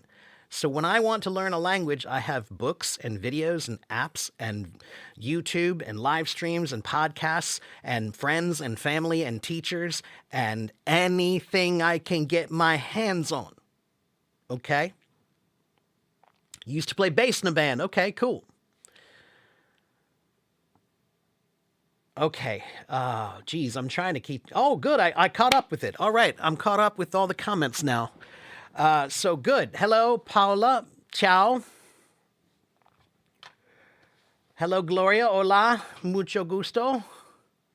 Lazy English, indeed. But, Andrea, it's not just English that suffers from that. Every language is this way. Every language in the world. After you finish learning it, there's a high likelihood, high probability that it's going to degrade because you don't need it to maintain that same level in every environment you're in now. So when I speak Chinese, okay, or when I listen to people speaking Chinese, some people I can understand them completely clearly and every word is very understandable. Some people I cannot, either because of their accent or their pronunciation, or maybe they use a less formalized version of Chinese, a more colloquial version of Chinese, a localized version of Chinese that I'm not familiar with. Okay? So it doesn't matter what language it is, they all have this issue that language is something used in common daily life, and so it tends to settle in a common daily environment, which means that's where it will stay in terms of your ability or your level, unless you do something about it, okay? It's very hard for you to code switch when you're doing live streams. Your friends still think you're from Texas? All right. Yeah, well, I don't know. Roger, I started teaching when I was 18, and I think I've always been kind of like this. I started teaching drums when I was 18. But I think I talked like this even when I was teaching drums. I'm pretty sure my students would say that. Yeah. Anyway. What's the difference between buy and buy? Abdo and Salah, do you mean the meaning of them or the pronunciation of them? BY and BYE? BYE means this. Buy is a different word altogether. This book is written by Mark Sampson. Okay? He's standing by the tree. There are a few different meanings of the word by, by. The pronunciation is the same. By, he's by the tree. The book is by him. Okay? Oh, ooh, my brain hurts. Sometimes after I finish a teaching rant, my brain kind of goes, I need to take a minute. Let me have a little coffee and take a breath for a few seconds. I was just talking a lot. So let me just kind of chill out for a second. The pronunciation is the same, Abdo. The pronunciation of buy and buy are the same, okay?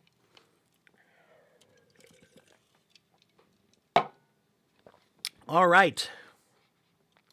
Let's see. Abdullah wants to come talk to me. Let's talk to Abdullah. Do you want to come on my stage, Abdullah? It's time for open questions, everyone. I have finished my speech about pronunciation and the formalities and informalities of English language. So if you want to come talk to me, raise your hand and I will bring you on my stage. There's my buddy Dima in Belarus. Hello, Dima. What's up?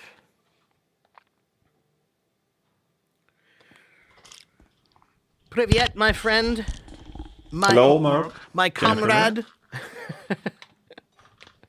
How are you Can you today? hear me? Yes, I hear you well. Oh, good. Good. Looking good, my friend. Oh, you too, by the way. Thank you. What can I do for you today, or do you just want to chat? Um, is there some topic for today? Well, today's topic was. Well, first of all, thank you for asking that. So I many just people. remember that often pay our attentions that there is some topic for today, but That's I just right. came to your live stream, so I here's don't know. my new rule is what I'm going to do is each day I do have a topic, right?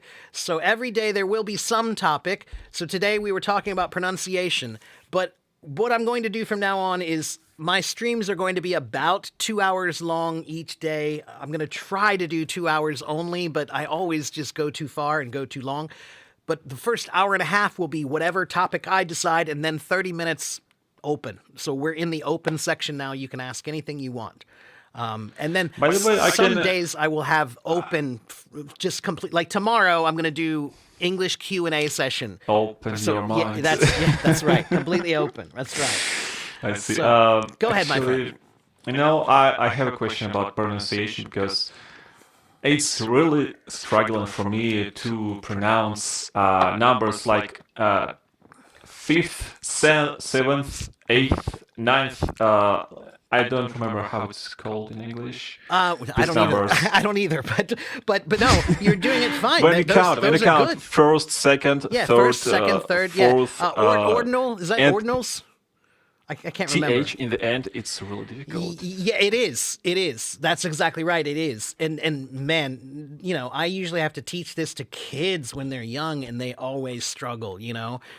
First, second, third, I can get no problem. But then when they start trying to do fourth, fifth, sixth, fourth, and fifth. You have to do, there's the F-I-F-T-H. That's difficult. That is very difficult. Even for me, I have to concentrate on it. Yeah, it's like the word clothes is another one. Clothes. It's got by the the way, T-H-E-S. clothes. I mean, right? clothes. Yeah. The thing that we wear. That's right. Yeah. And again, it's another How to pronounce T-H-S. this word? Well, here's my suggestion to everyone. The proper pronunciation is clothes. Clothes. But the majority of people who say this word, it happens so quickly. When we speak quickly, it honestly sounds nearly the same as the sound of close the door. Close. Yeah. So this is one that I honestly by. tell people, if someone asks you how to pronounce it, then say it slowly and pronounce it with the TH.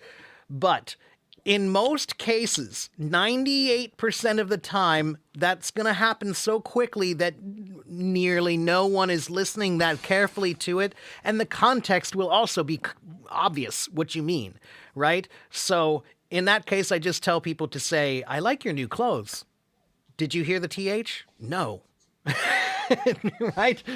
Oh, by the way, it's the same like in Chinese. I learn Chinese right now, and I noticed that even Chinese don't care about tones sometimes. Oh, they yeah. just say and Absolutely. without correct tones. Absolutely, yeah. But you can understand. I learned this the wrong way. So when I was learning Chinese in the beginning, I used to try to pronounce everything very clearly with my tones. So I said it very slowly, and then people would look at me like this. Huh? What? Exactly. What did you say? What did you say? Right, like 很高兴认识你, right? Like that. But if you say it quickly, 你很高兴认识你,很高兴认识你, they go, oh, 我也很高兴认识你. But if we will record what they said, and Yeah. we will show, they will see that the tones are not correct. Well, here's another funny thing about tones. When they have Chinese songs, they don't use any tones in the song because you can't. It would sound really weird if you started singing the Yeah. song with tones. So all Chinese songs have no tones. Well, that's not true. Traditional Chinese songs, old Chinese songs do, but modern Chinese songs, no, they get rid of the tones when they're singing. And that's one reason why Because- sometimes singing Chinese songs can be a good way to start getting into Chinese because there are no tones to worry about. So you just focus on the words and that's it. But when you have to say those same words in a sentence, now you do have to pay more attention to the tones. And the tones make a big difference in Chinese because if you say, 我要睡觉, 我要睡觉, that means I want sleep. But if I say 我要睡觉, that means I want dumplings. 睡觉 is dumplings. 睡觉 is sleep. And this is another musician's trick. When I learned all of the tones, when I speak, sometimes you'll see my hands do this, right? Because I'm saying the tones, right? So 1 2 3 4 5 6 7 8 9 10, right?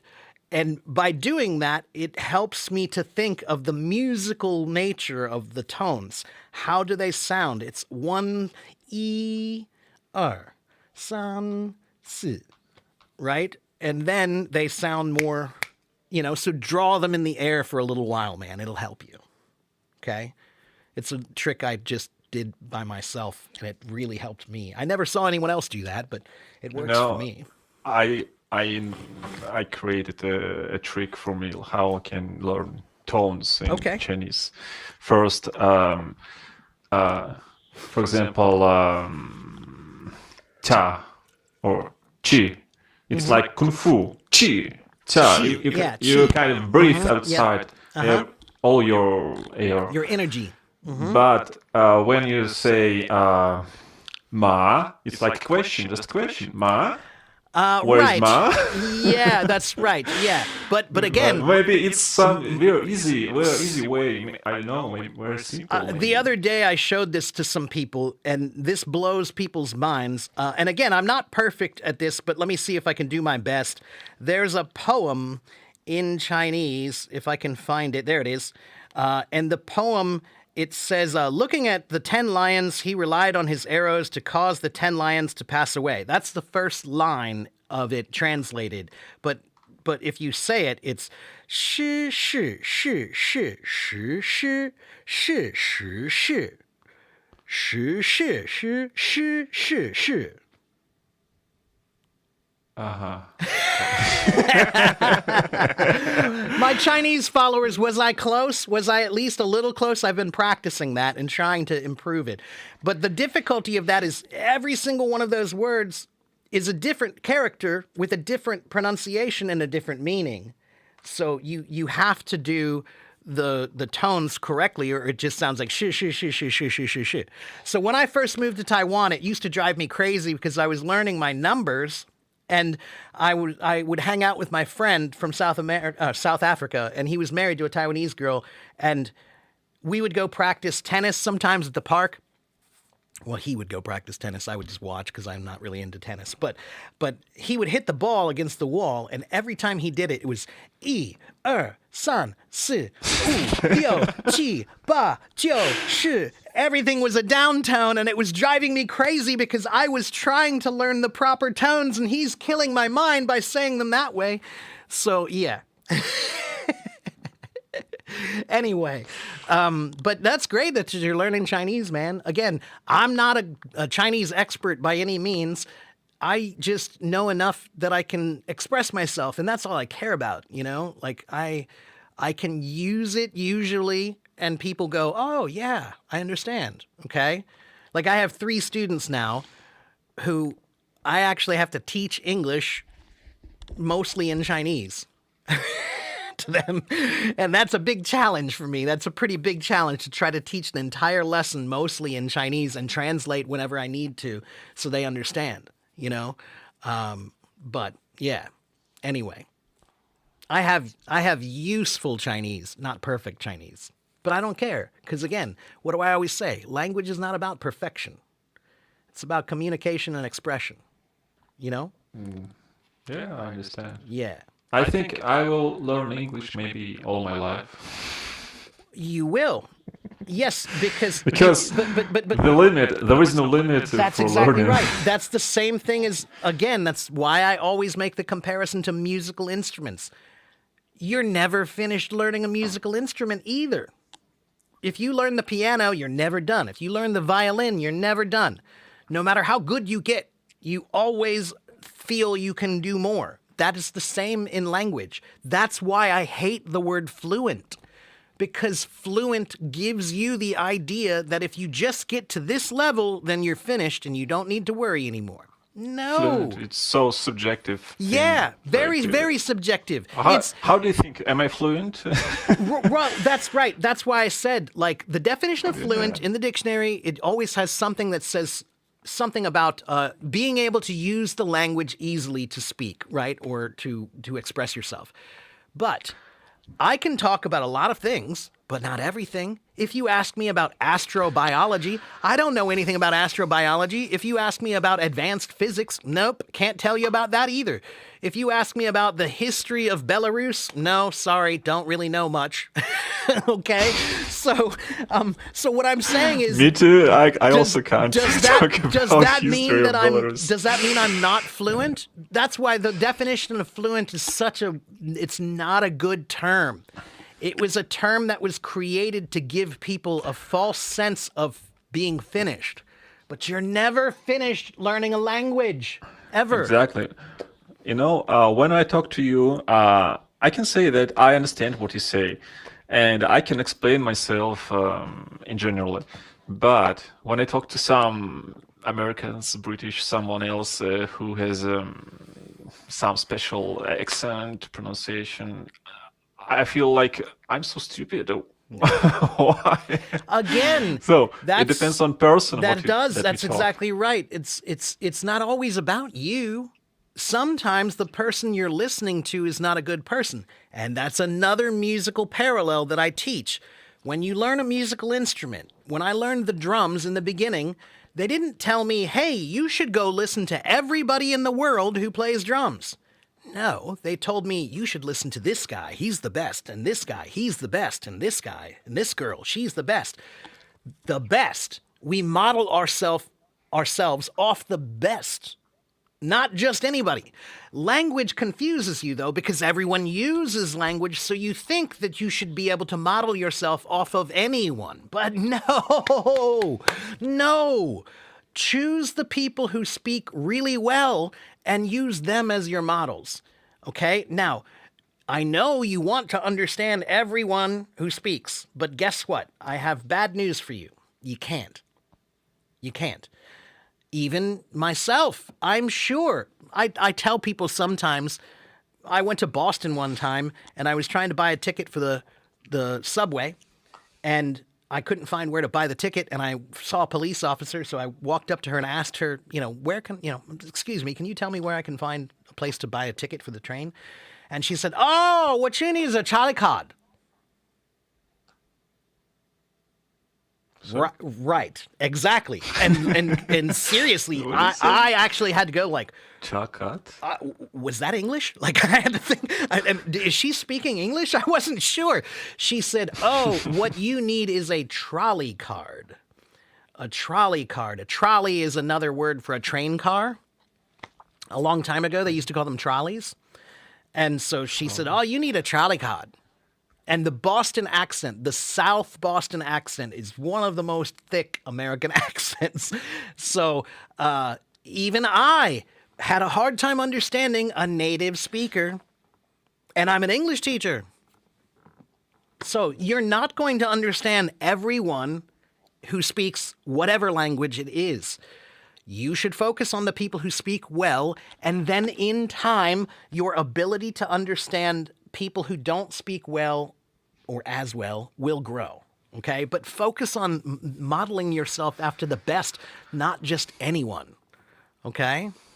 Maybe this is the most, the biggest difficulties from in learning English, because there are so many accents in English, and you can go, for example, you live in Oklahoma, you can go to Boston, and you will not understand.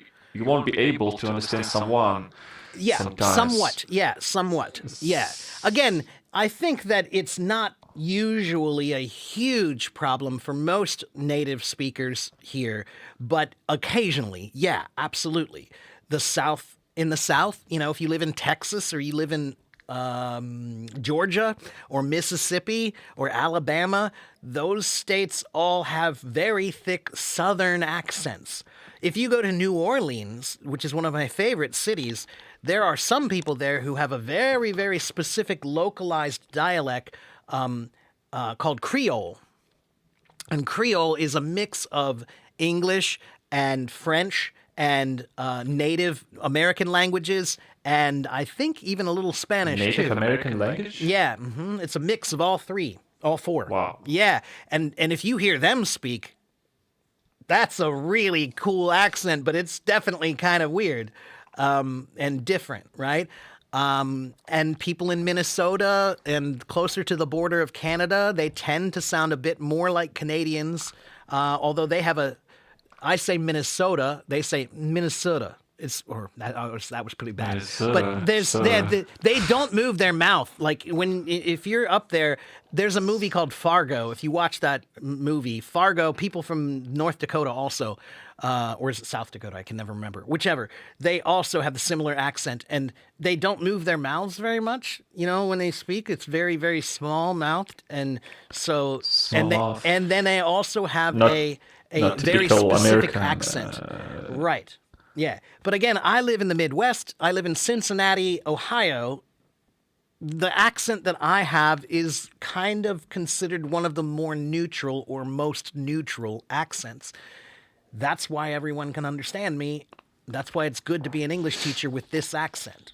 Not that you can't teach English with other accents, you can. But if you're teaching ESL, international students, this is the accent to have because it's the one that is most easily understood by everyone around the world. But if you have an accent from Texas, you know that there will be some people from some places who hear your English and say, I don't understand you. That's just accents. Yeah. Okay? And I just want to quickly say, Sedef says hello and your mother says hello. Well, hello to your mother.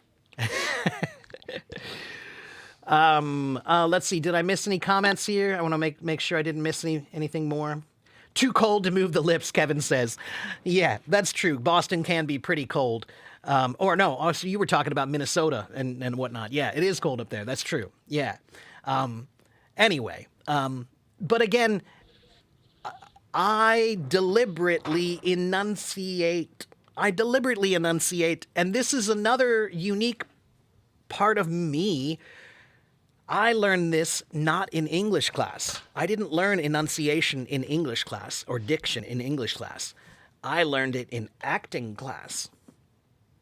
When I was 15, I went to a performing arts high school, and I took an acting class for 1 year, and that was what they taught us, was how to enunciate, because grandma might be coming to see you and it's a very big, big room and grandma's sitting in the back and her hearing is not very good. That's exactly what they told us.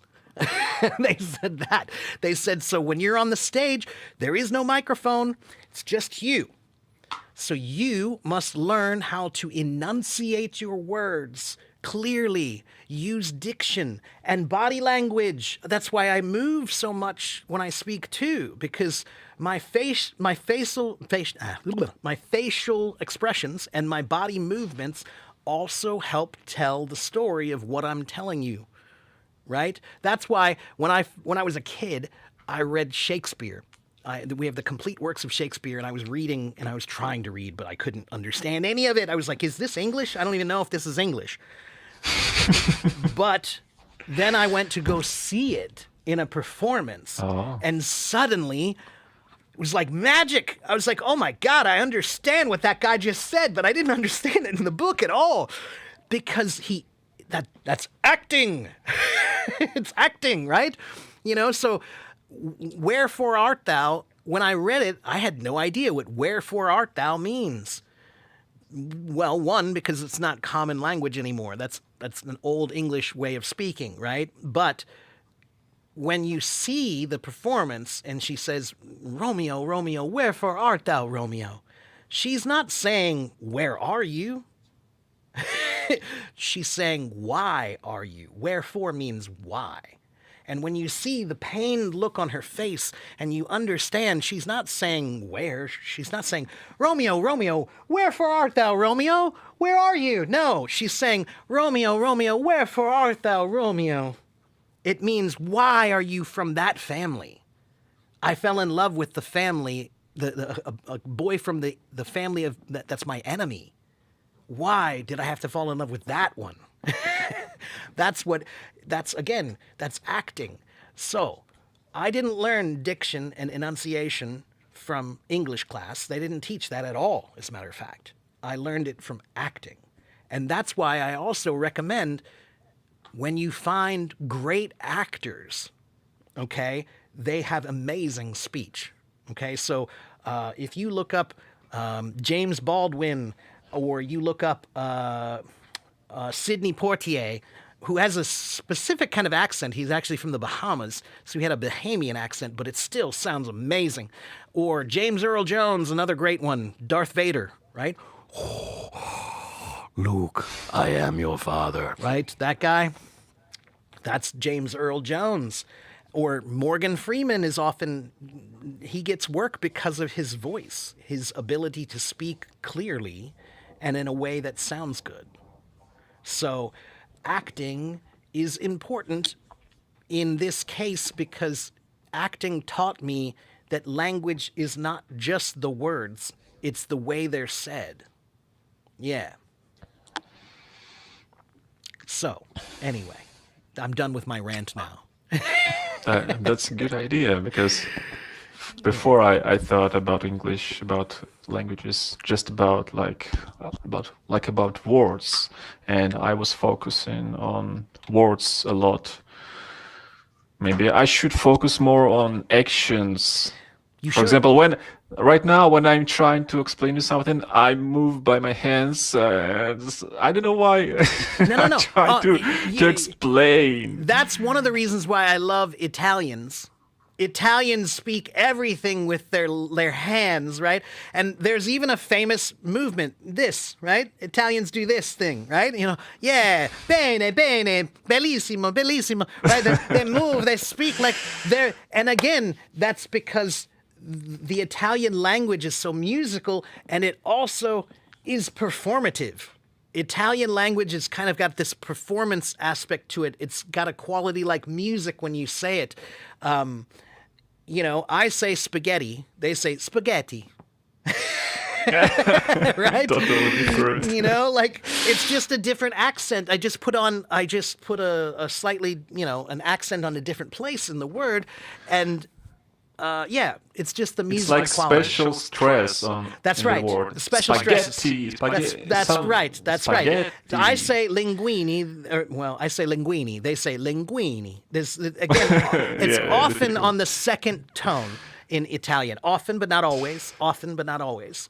And again, I learned Italian a little bit because music. There are many words in music that are Italian words, like the word Yeah, exactly. staccato, legato, piano, forte, fortissimo, adagio. Yeah, you know, those are all Italian words. So you start to pick up a little bit on those things, right? And then when you hear them say it, you're like, oh, that's cool. They don't say staccato, they say staccato. They don't say legato, they say legato, right? There's a sing-song quality to it that's beautiful. Yeah. Yeah. Anyway, thank you, Zebra, for saying that. Oh, look, magnifico. That's right, magnifico. Oh, Yeah, there we go. So, yeah, there we go, everybody. And again, I mean no disrespect in any way, shape, or form. I'm not trying to be a caricature of Italians. I'm demonstrating that that's one of the beautiful things about the Italian language is it almost sounds like music to me. The way they speak, it's very, very passionate, and it's very musical. And It's yeah, emotional for me. It's like it is. emotional. Yeah, again, they're passionate And like people. Spanish too. Yeah. But Spanish is Spanish has a similar quality. Yeah, there's a yeah. similar nature to Spanish. I like how Spanish sounds for Me too. so much. Yeah, me too. I like listening to different languages, you know, even if I don't understand them. You know, Vietnamese. I love listening to Vietnamese. It's one of my favorite languages to listen to because the rhythm is so different than most other languages. Yeah, it's interesting. So, anyway, let me make sure I didn't miss any comments. Oh, thank you for watching, Roger. If you're still there, thank you. Let's see. Okay, good. I didn't miss anything. Dima is a good guy. He's been watching me for a long time. And hello, Georgette. And yes, because I have musical ears. That's right. I'm a musician. Every musician, in my opinion, has a strong advantage in learning in learning Yeah. languages.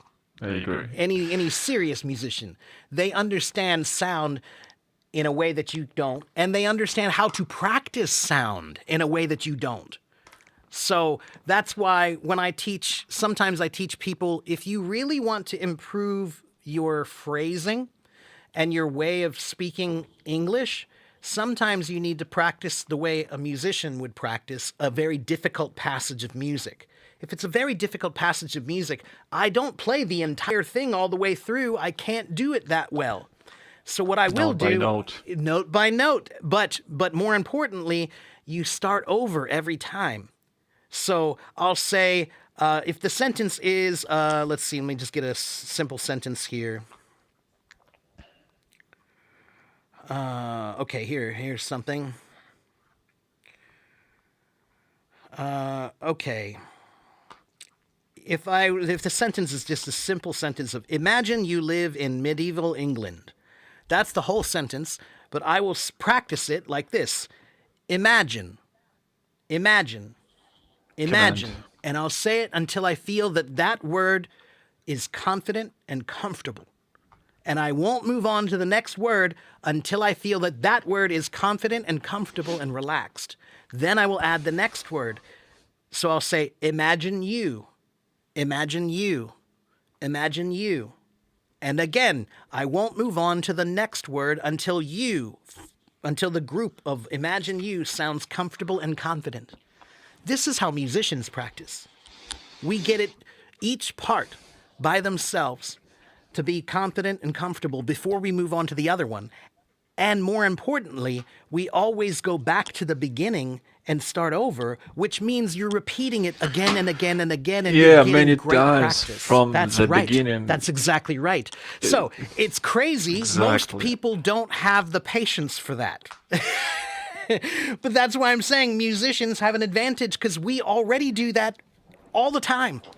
To be good at music, you have to know how to do that. And I think if you're a musician, you have an advantage because you're more, how to say, passion. You're more passion. You have more passion to, Well, yeah, because probably.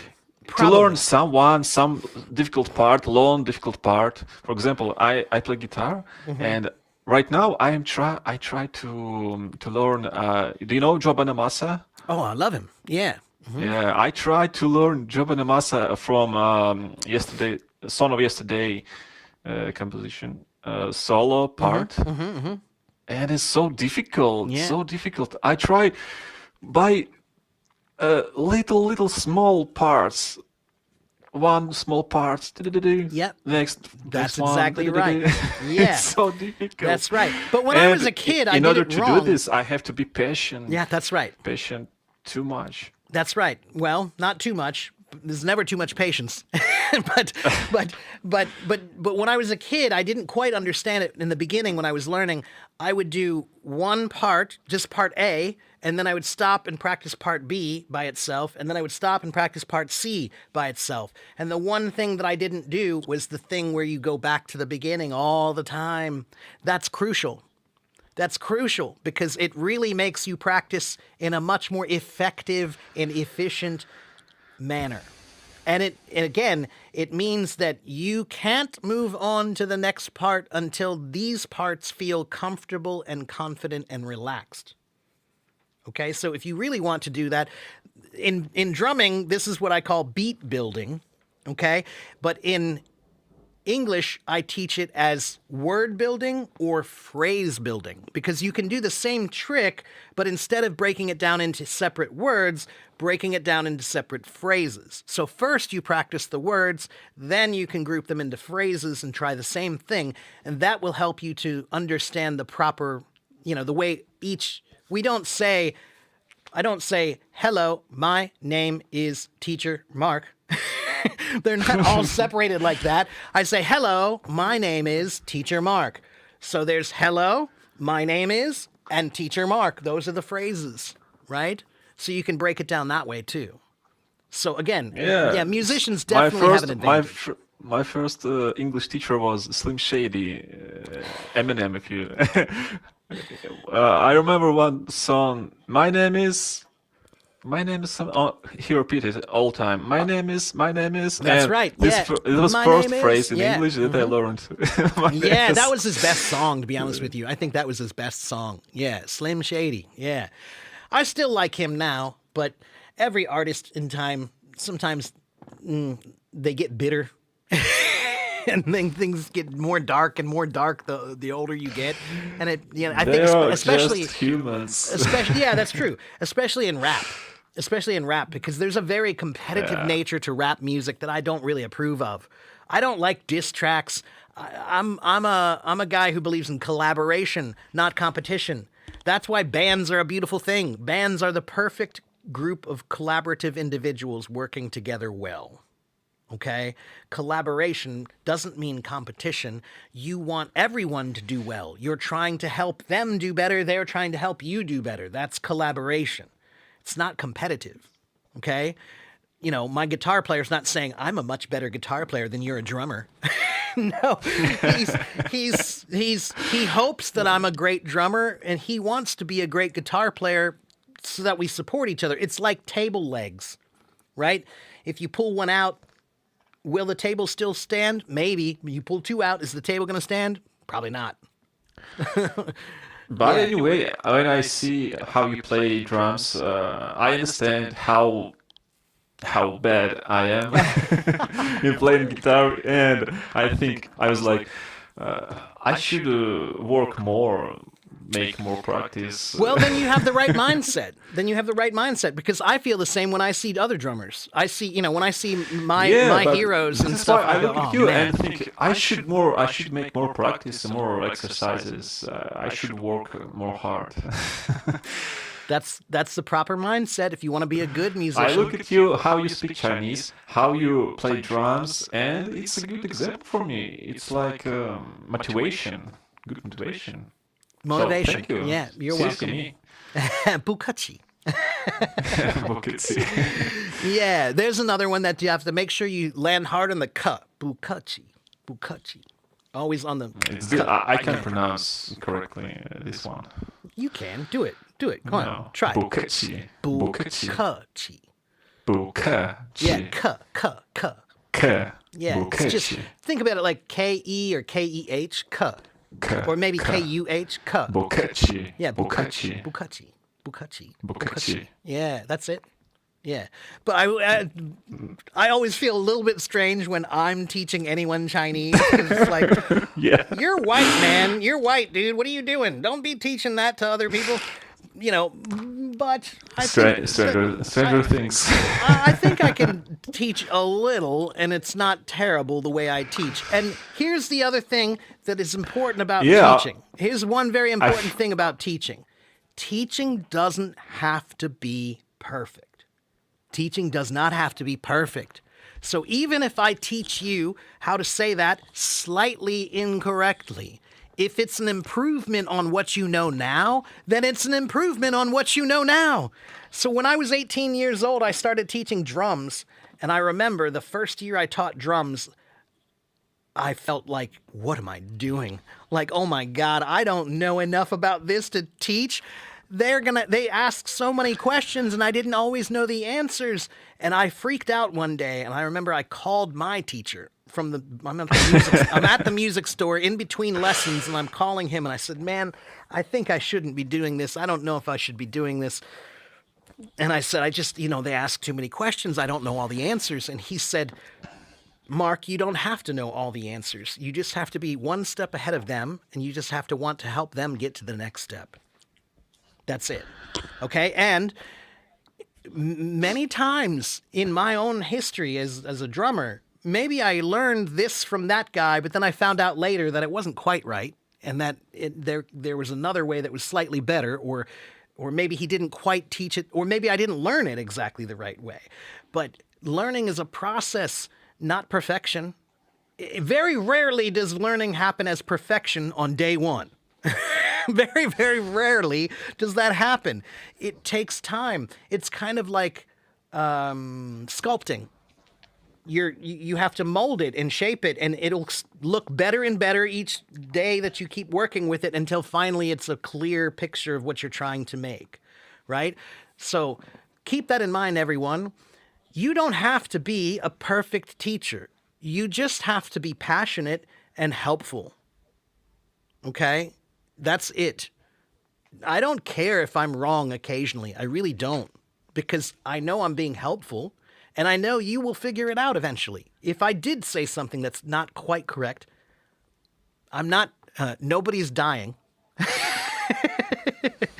Nobody's gonna lose their Only life. if you're not a physician, Well, like right, in surgery. but I'm not, so I don't have to worry about that. It's so for me, surgery is one of the most responsible thing, because you're responsible. yeah, for someone's life. Yeah, that's right. Because life. We say life. you're holding their lives in your hands. That's what we say.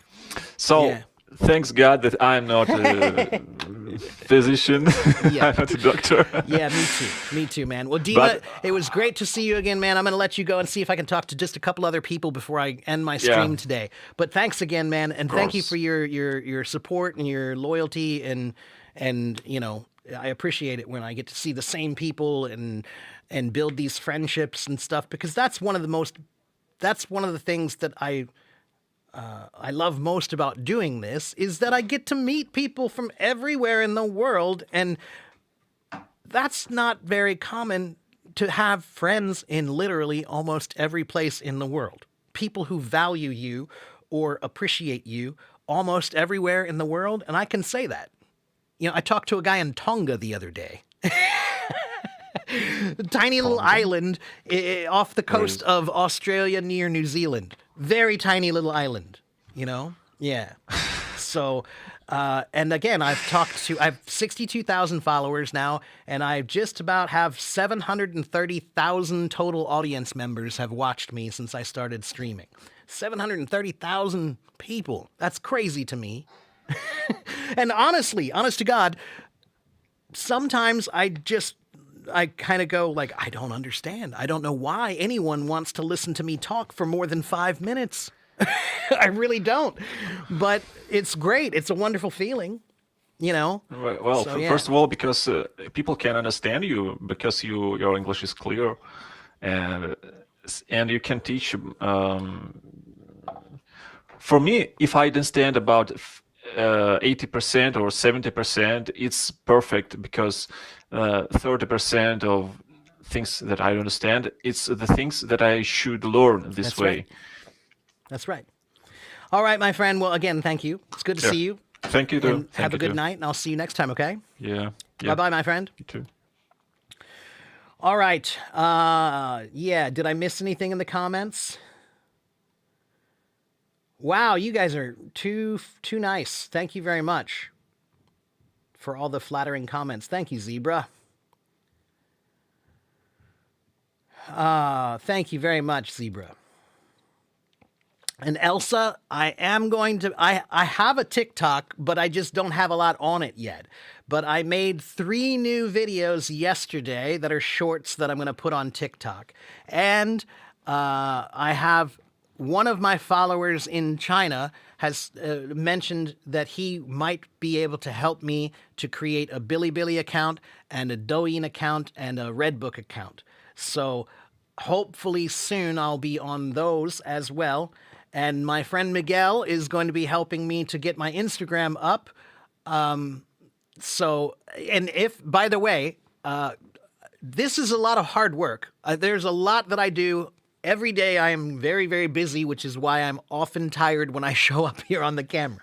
So I am asking if you can help me in any way possible. If you think you have some kind of ability to help me, message me and tell me. Okay? If you want to share this someplace or you want to help me to do something promotionally, please message me because I do need help. Absolutely. This is a very big undertaking, which means a big task. Okay? What do I think about Armison's jokes about drummers? Yeah, they're funny. Armison's a great drummer. He's a funny guy. There are a lot of drummer jokes. We don't really care. Any good drummer doesn't care about the drummer jokes because we all just know that they're not based in any reality. You know, like, how do you know the drummer is at the door? The knocking speeds up.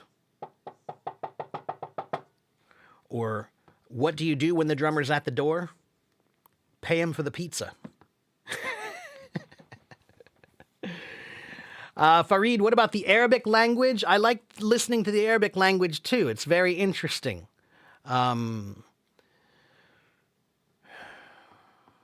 Maybe, Fareed, why don't you send me the name of someone that I can listen to who speaks Arabic really well? And I also just learned the other day that Egyptian Arabic is significantly different than Arabic in many of the other countries. That's interesting to me. And a lot of that has to do with Egyptian movies. That because Egyptian movies are so popular in the Middle East and the Middle Eastern Arabic-speaking countries, Egyptian Arabic became popular too.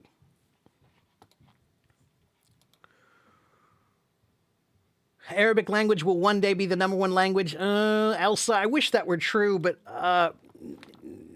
English has a very, very, very, very big lead. That's all I will say. I won't say it can't be possible, but I will say English has been the most popular language to learn around the world between people who don't know the same language. Okay, so there are more people in the world who speak Chinese, and there are more people in the world who speak Spanish than English, I think. I have to check my numbers. It's been a while. But English is the number one common language to learn, which means I can go to any country in the world, and if I don't speak the native language, the chances of me being able to communicate with someone are very good if I know English. If I know Spanish, can I find somebody in Saudi Arabia who speaks Spanish? Yeah, probably. Not, I'm sure. Absolutely. But are the chances that I can find someone who speaks English a lot higher? Yeah.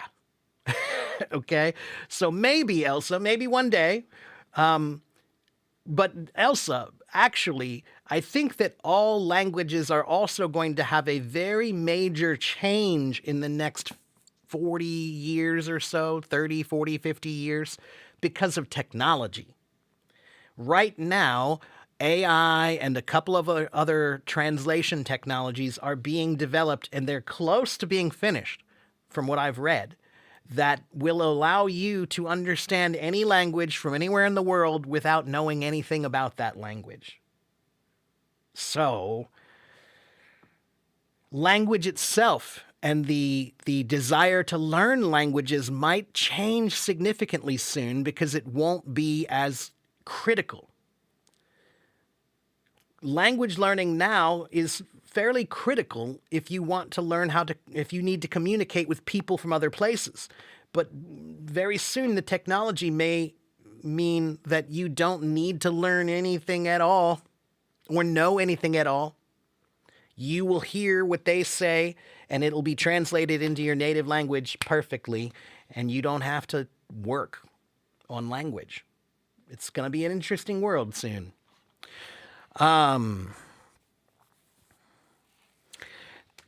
Alex, honestly, I don't care what dictionary you use. It really doesn't matter to me. the dictionary that you should use is the one that you like the best. That's the best answer I can give you. It does not matter which dictionary you use. It only matters which one speaks to you that makes you feel like I understand the way they explained that. Okay? So I use dictionary.com. Oxford Dictionary is fine. Webster's fine. Cambridge is fine. Whatever. Doesn't matter, really. Okay? Okay, yes, I'm sorry, but, hey, you're probably new here, I'm guessing. So, I'm not new. You are. Okay? Robbie, you're a self-learner. Can I teach you English? Robbie, I'm not here to teach you English. I'm here to teach everyone English. But if you want me to teach you English, I can, but you have to pay me. I am a professional teacher. I teach private lessons, and yes, I can teach anyone if you buy my lessons. Okay? What's the difference between a and an? So those are the same. There's no difference, but the usage is different. We use a for any words that begin with a consonant, and we use an for any words that begin with a vowel or vowel sound, right? So for example, the word umbrella, we don't say a umbrella, we say an umbrella. Okay? But the word hour, meaning 1 hour, is spelled H-O-U-R. So you would think, oh, well, it must be a hour. But no, it's an hour, because the rule is not about which consonant or vowel is there. It's about which sound is first. So the H in hour is silent. And so in that case, it's the hour sound, the vowel that's first. So that's why we say an hour and not a hour. Okay? All right. Would someone else like to come on my stage? How about Bushra in Syria? And I see you, Robbie. Maybe I'll get to you in a minute if you can wait. Bushra, do you want to come and talk to me? Hello, Hi. Bushra. I can turn off your Hello? camera. Here, I'll turn it off for you. Oops. Yes. There, I turned it off. It's off. It's off. It's off. Ah, we're fighting each other. We're fighting. It's fine. That's okay. Go ahead. All right. How are you? What can I do for you? You're in Syria, right? Are you in Damascus or where are you? I'm from Aleppo in Syria. Aleppo. Okay, great. I have some delicious Aleppo pepper upstairs. Yes. Yeah, delicious. I love Aleppo pepper.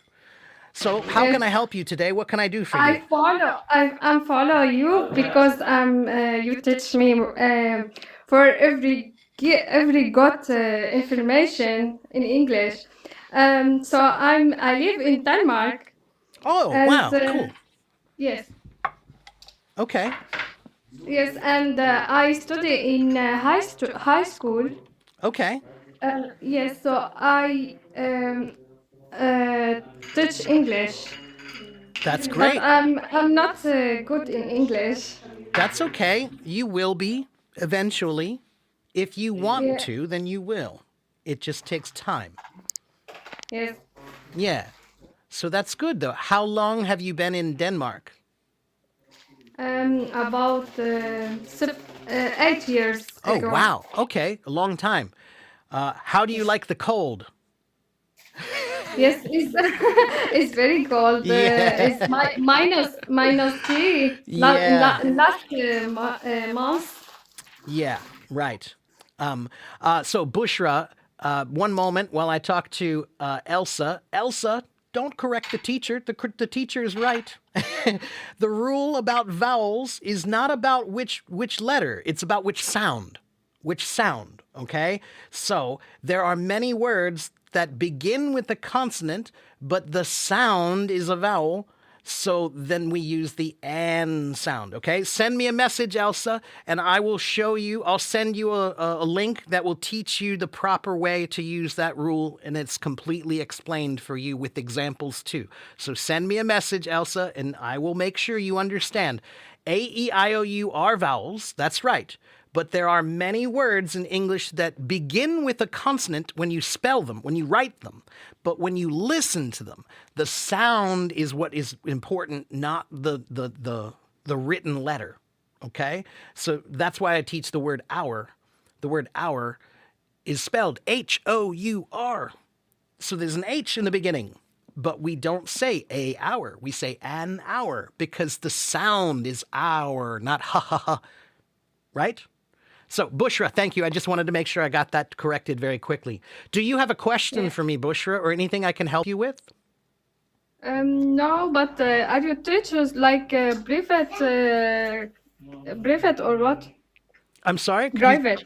Could you say that Are again? you teach for private or what? Oh, Private yes, person? private lessons. Yes, I teach private lessons. If you go to my Hello Talk profile and you click on my picture, Yes. then you can see my profile and hit follow. And there should be 2 lesson packages that you can buy from me.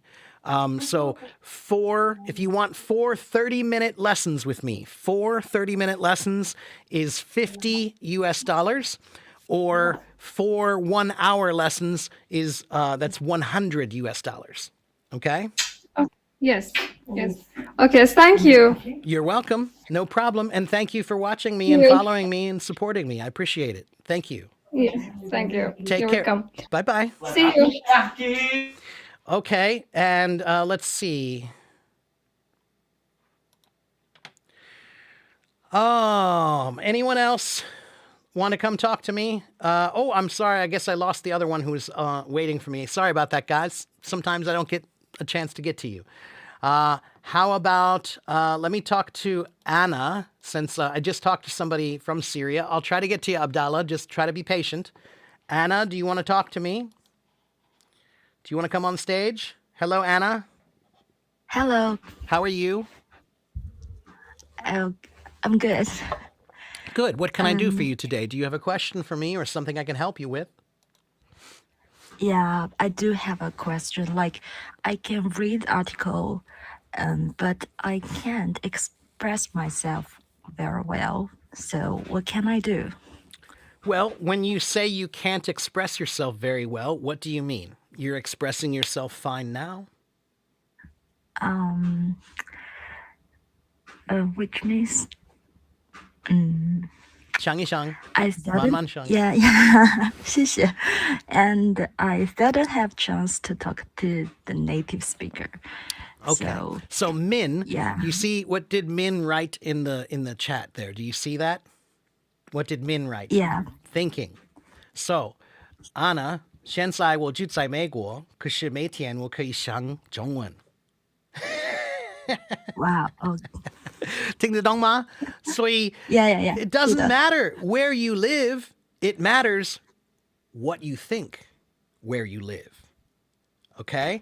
So, tomorrow, I want you to try to start thinking 简单的 in 英文. Okay? 简单的英文. Just use simple English in your mind. Simple. Okay? Instead of saying, oh, well, we'll do to, I'm hungry. Yeah, I'm hungry. Yeah, or 我好累, I'm tired. I'm tired. Right. Yeah. Yeah, 我需要去商店. I need to go to the store. 你可以, 对不对? 对，是的，是的。 Yeah. So that's the secret of language, everyone. There are not 4 parts of language. People, they teach you that there are only 4 parts of language: reading, writing, listening, and speaking. But there are 5. Thinking is the most important one, because if you don't have your language up here strong, then of course your writing, reading, listening, and speaking won't be strong, right? So that's the secret, is you have to start learning how to think in English every day. Don't change your life at all. Do everything you normally do like you every day. right? So wake up in the morning and make breakfast, but think in English. Go to the store, but think in English. Watch TV and movies, but think in English. Oh, Okay. okay. I got it. And what I tell everyone is you should do 50% of your practice, mental practice, thinking practice, 50%. So if you want to practice writing and reading and listening and speaking for 1 hour every day, okay, that's good. But you need to also do 1 hour of thinking in English. Okay? Yeah. Just imagine that That's right. you Yeah, just live in- use the language in your mind. That's all. It's not as difficult as you think, everyone. Elsa and my friend in Saudi Arabia. So listen, you think it's difficult because you think I'm asking you to think everything that you can think in your native language in English. No, I'm not asking you to do that. I'm asking you to think like a baby in English. Can you do that? I think you can. If you can write how do you think in English, then you can think simple English. That's all. So, of course, you cannot just immediately know how to think in a language perfectly. No, of course you can't. But you can think like a baby, okay? How do babies think? They think about how do they feel? What do they want? What do they like or dislike? Those are simple, simple, simple things. But you don't do them. Why not? Right? Why not? It's easy, but you don't do it. So that's all I'm saying is I can practice my Chinese anytime I want. Okay? Okay. Yeah. So that's the secret, everybody. Yeah. And here is a question. Maybe we are not too brave to use the language. We just learn the language. And yeah. Yeah. So, yeah, many, many, many people in China, particularly, they can pass the test, Yeah. That's but they right. can't speak or they're not confident in speaking. And that's because the way that, again, I'm not trying to be disrespectful. I taught English in Taiwan for 4 years. So I know how they do it there. And so what I'm saying is they focus on the test and the test only. And now the kids who are there, they don't even care about what it means. They just want the answer so they can pass the test. Yeah. That's it, right? But you can't learn anything if you're not trying to understand it, right?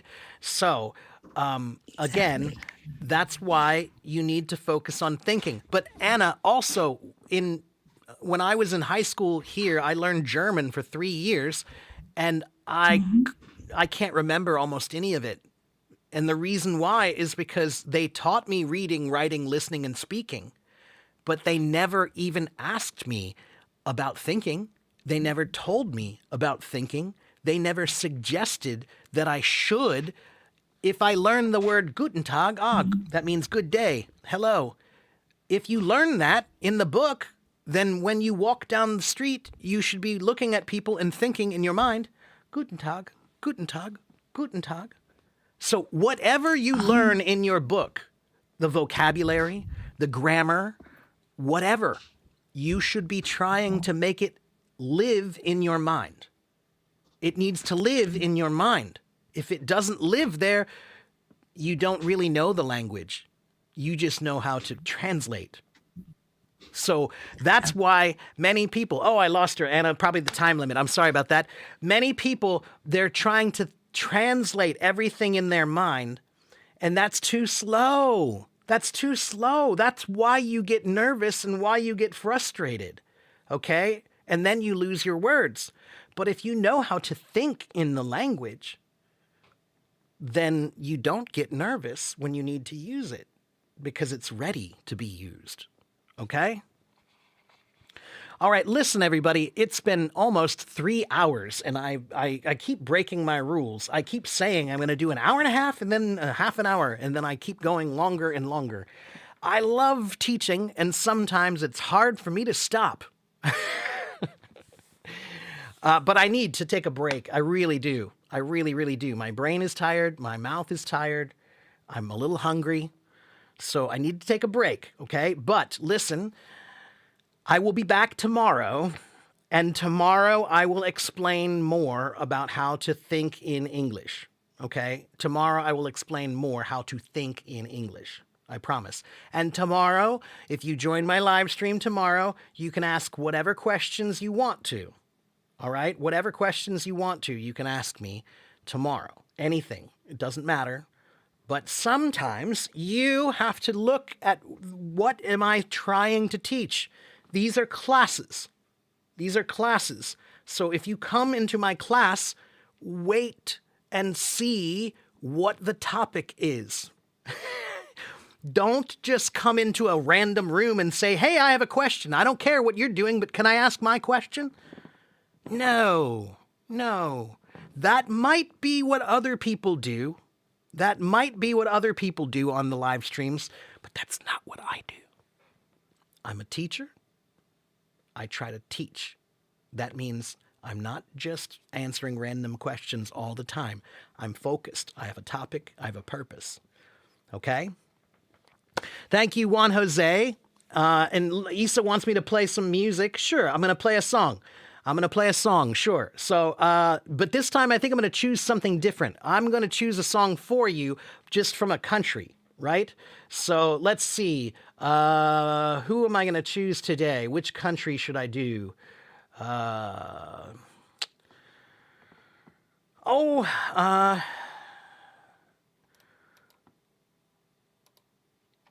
Iranian. Yeah, maybe I'll do an Iranian one. Let me see if I can find something good. Do you have a suggestion of a good Iranian song I should play to?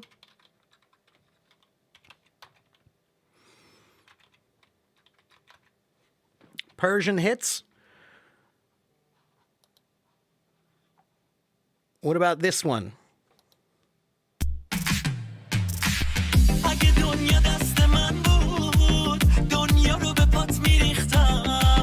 Or this one?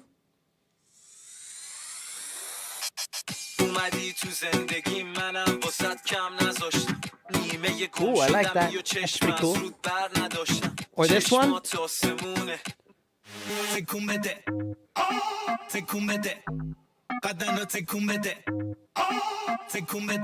No?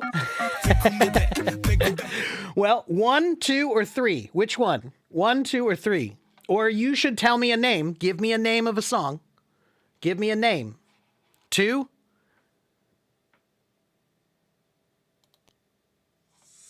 This one?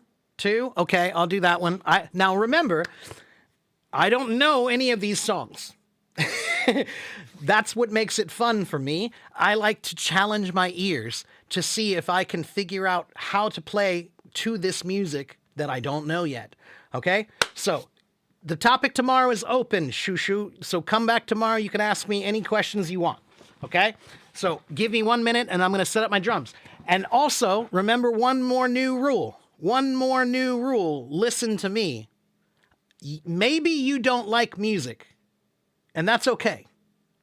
But if you like me, then you will watch me. All right? And I will look, when I'm finished here, after I play one song, only one, I'm going to look at my audience. I'm going to see who is in my audience. And if you left me, if you left the room, don't expect me to want to help you. Okay? If you don't have enough respect for me, then why should I have respect for you? Right? Okay? So just watch one song. It won't kill you. It won't kill you. All right? Just one song. All right. So I'm going to get ready. Just give me 2 minutes and then I'll be behind the drums and I'll play the song.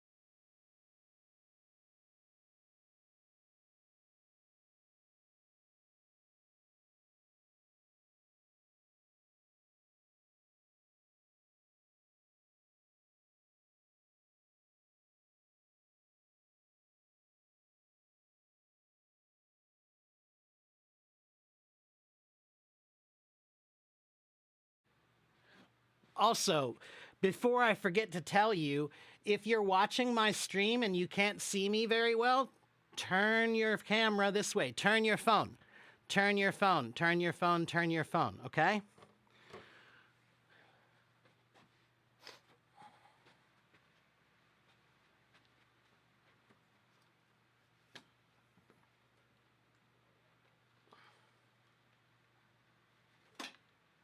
Oops.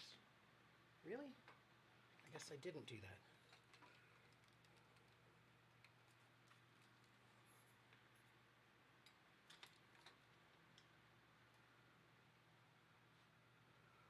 All right, almost ready.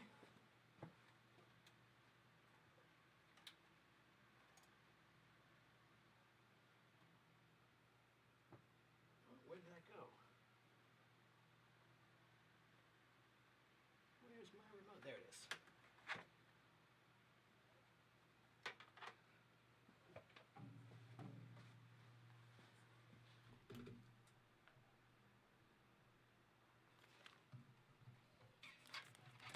All right.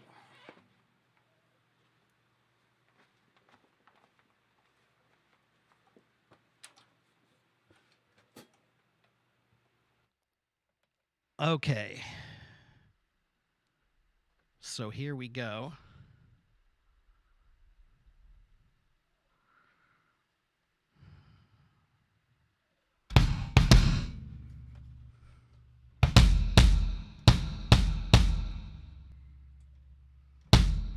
All right, so this is what is this song? Baman Miragashi or Miragasi, something like that. So here we go. I'm going to try this one. It's an Iranian song. Never heard it before, but here we go.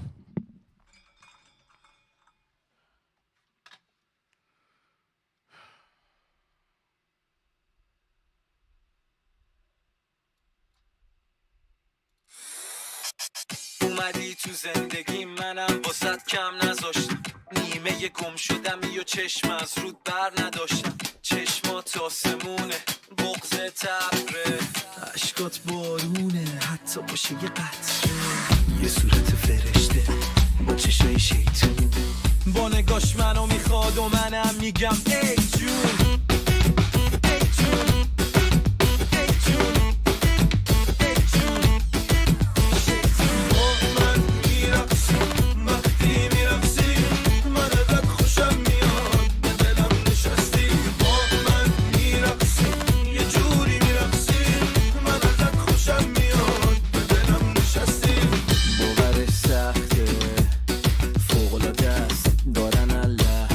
نشون میدن ما رو با دست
There you go. Sorry, the camera was a little bit off. I didn't realize till I already started.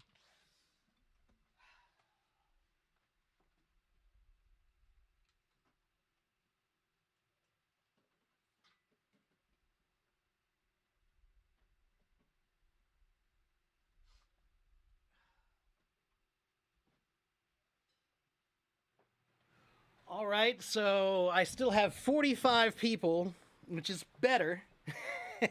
But let me see who's still here. Let me see who's still. How was that? Was it okay? Again, I've never heard that song before. And I like to try the music of different cultures. I like to hear it and try to see, can I do that? Can I see if I can make something musical, you know? And it's harder than it looks. Okay. Gerardo, Hell Parade by Paul Gilman. Maybe tomorrow, buddy, but I got to take a break. I'm just going to do one song today. But I'm looking at my audience. Let me see who's in my audience still. Hello, Garrick. Privyet. Thank you, my friend. Tina, hello. Thank you. And Para, hello. Thank you. Susan, Kylie, Learning to Listen. Baz, Sherry, Isa. Thank you. If you're still here and you're still watching me, then I appreciate it. Okay? That wasn't that bad, was it? Was that really terrible? I don't think so. Okay? So, thank you for staying and watching and supporting me and not just learning from me and then not caring about me. If you watch me when I play music, that means you care. I appreciate that. Okay? So, thank you very much, everyone. Let me see.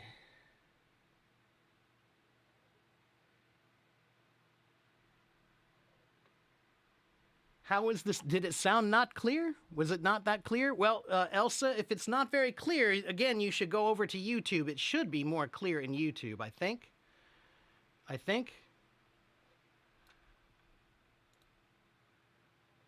And hello, Juan, Jose, and Rosanna, and everyone over here. And Dimitri, look at you. You're in my YouTube channel now. Good for you. So yeah, go to my YouTube channel if it's not as good quality on Hello Talk. Sometimes the quality on Hello Talk is not very good because they just don't have the money that YouTube does. Okay? All right. So again, everyone, thank you very much. Yeah, Stas, I'm an okay teacher. I'm a good drummer. I'm not great, but I'm good. That's enough for me. Thank you.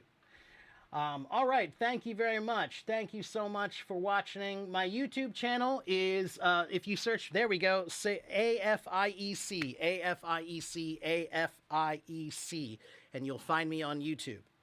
Okay? Search for AFIEC. And thank you, Gerardo. Thank you very much. Okay? If you want it, let me give it to you. The address, I'll give you to it one more time.